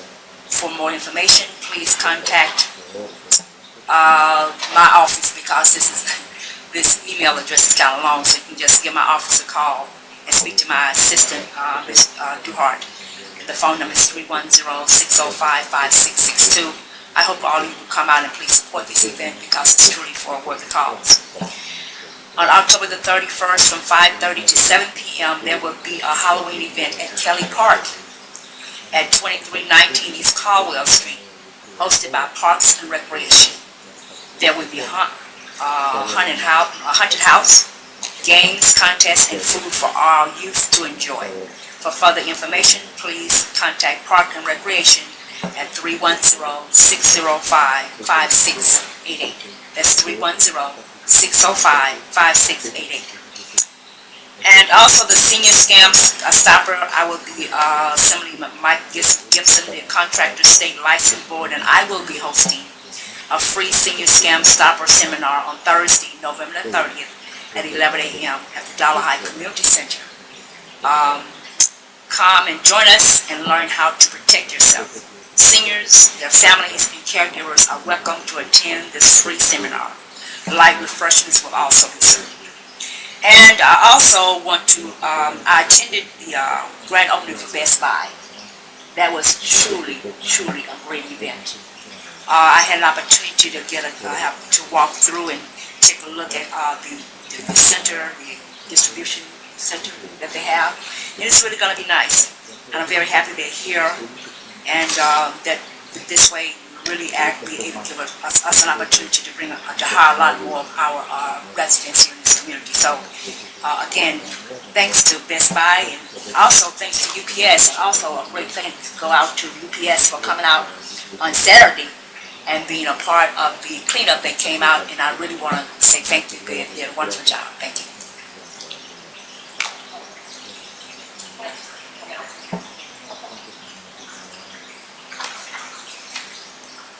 Thank you. Testing. All right. Also, we had an opportunity to celebrate the Best Buy Fulfillment Center grand opening. That's a big milestone for the city of Compton to fill that industrial pad. And we were joined by the Compton High School Marching Band. They performed at the grand opening. A special thank you to them. The entire project represented a $2.5 million capital investment and equipment expense for Best Buy for their tenant expenses and improvements. We also have a local job count. Actually, there will be 135 jobs available, 106 full-time. The rest will be part-time, and then also management. The average wages for the warehouse workers are $18 an hour plus 33% benefits. Management, they start at $36 an hour plus benefits. And their current local hiring tally is over 45%.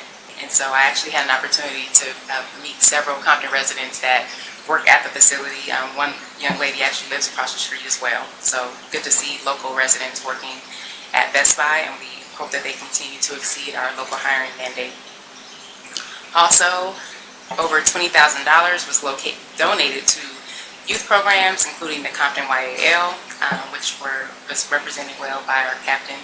Also, the Boys and Girls Club of Willowbrook, which also services Compton, and the Compton High School Marching Band.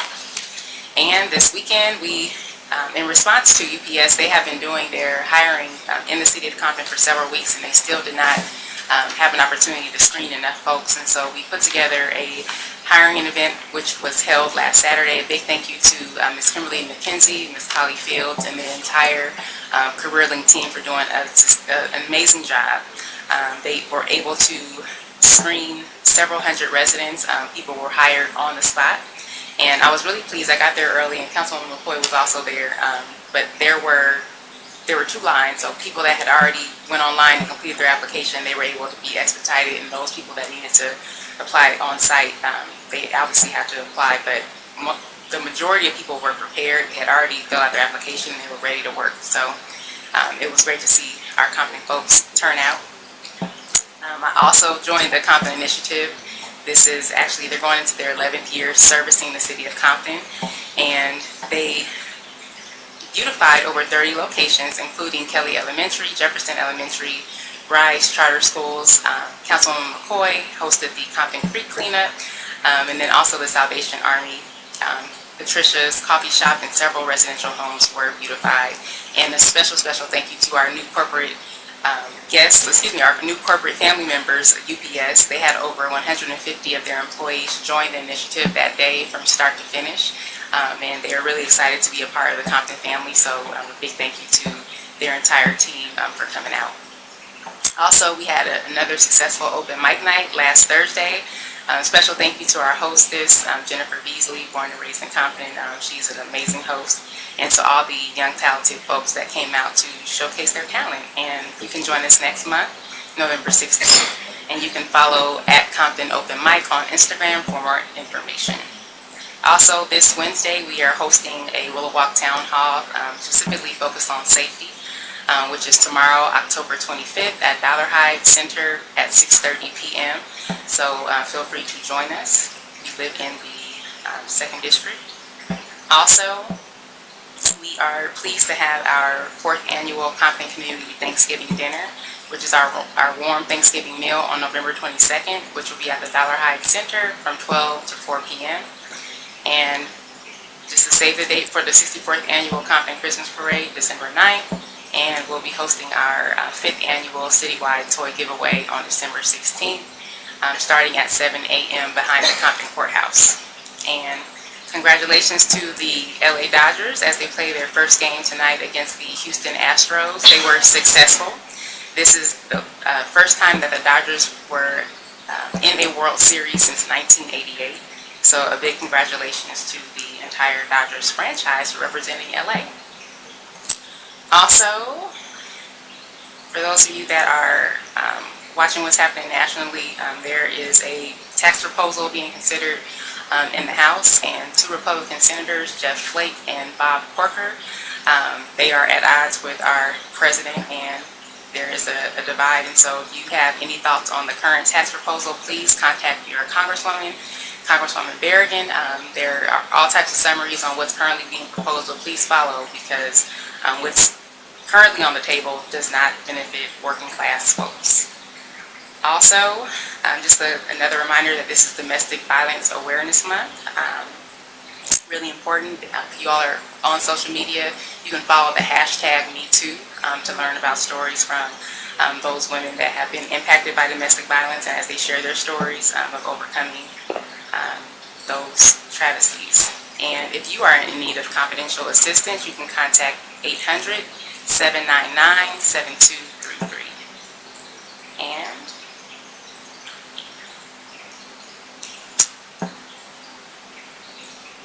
I will leave that at that for the sake of time.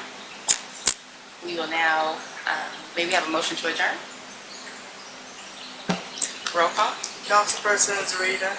McCoy. Sharif. Yes. Mayor Brown. Yes.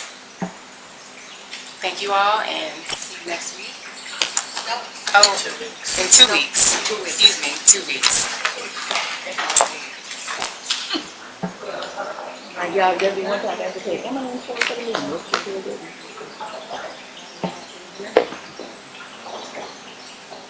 This was a good meeting. It's over, huh?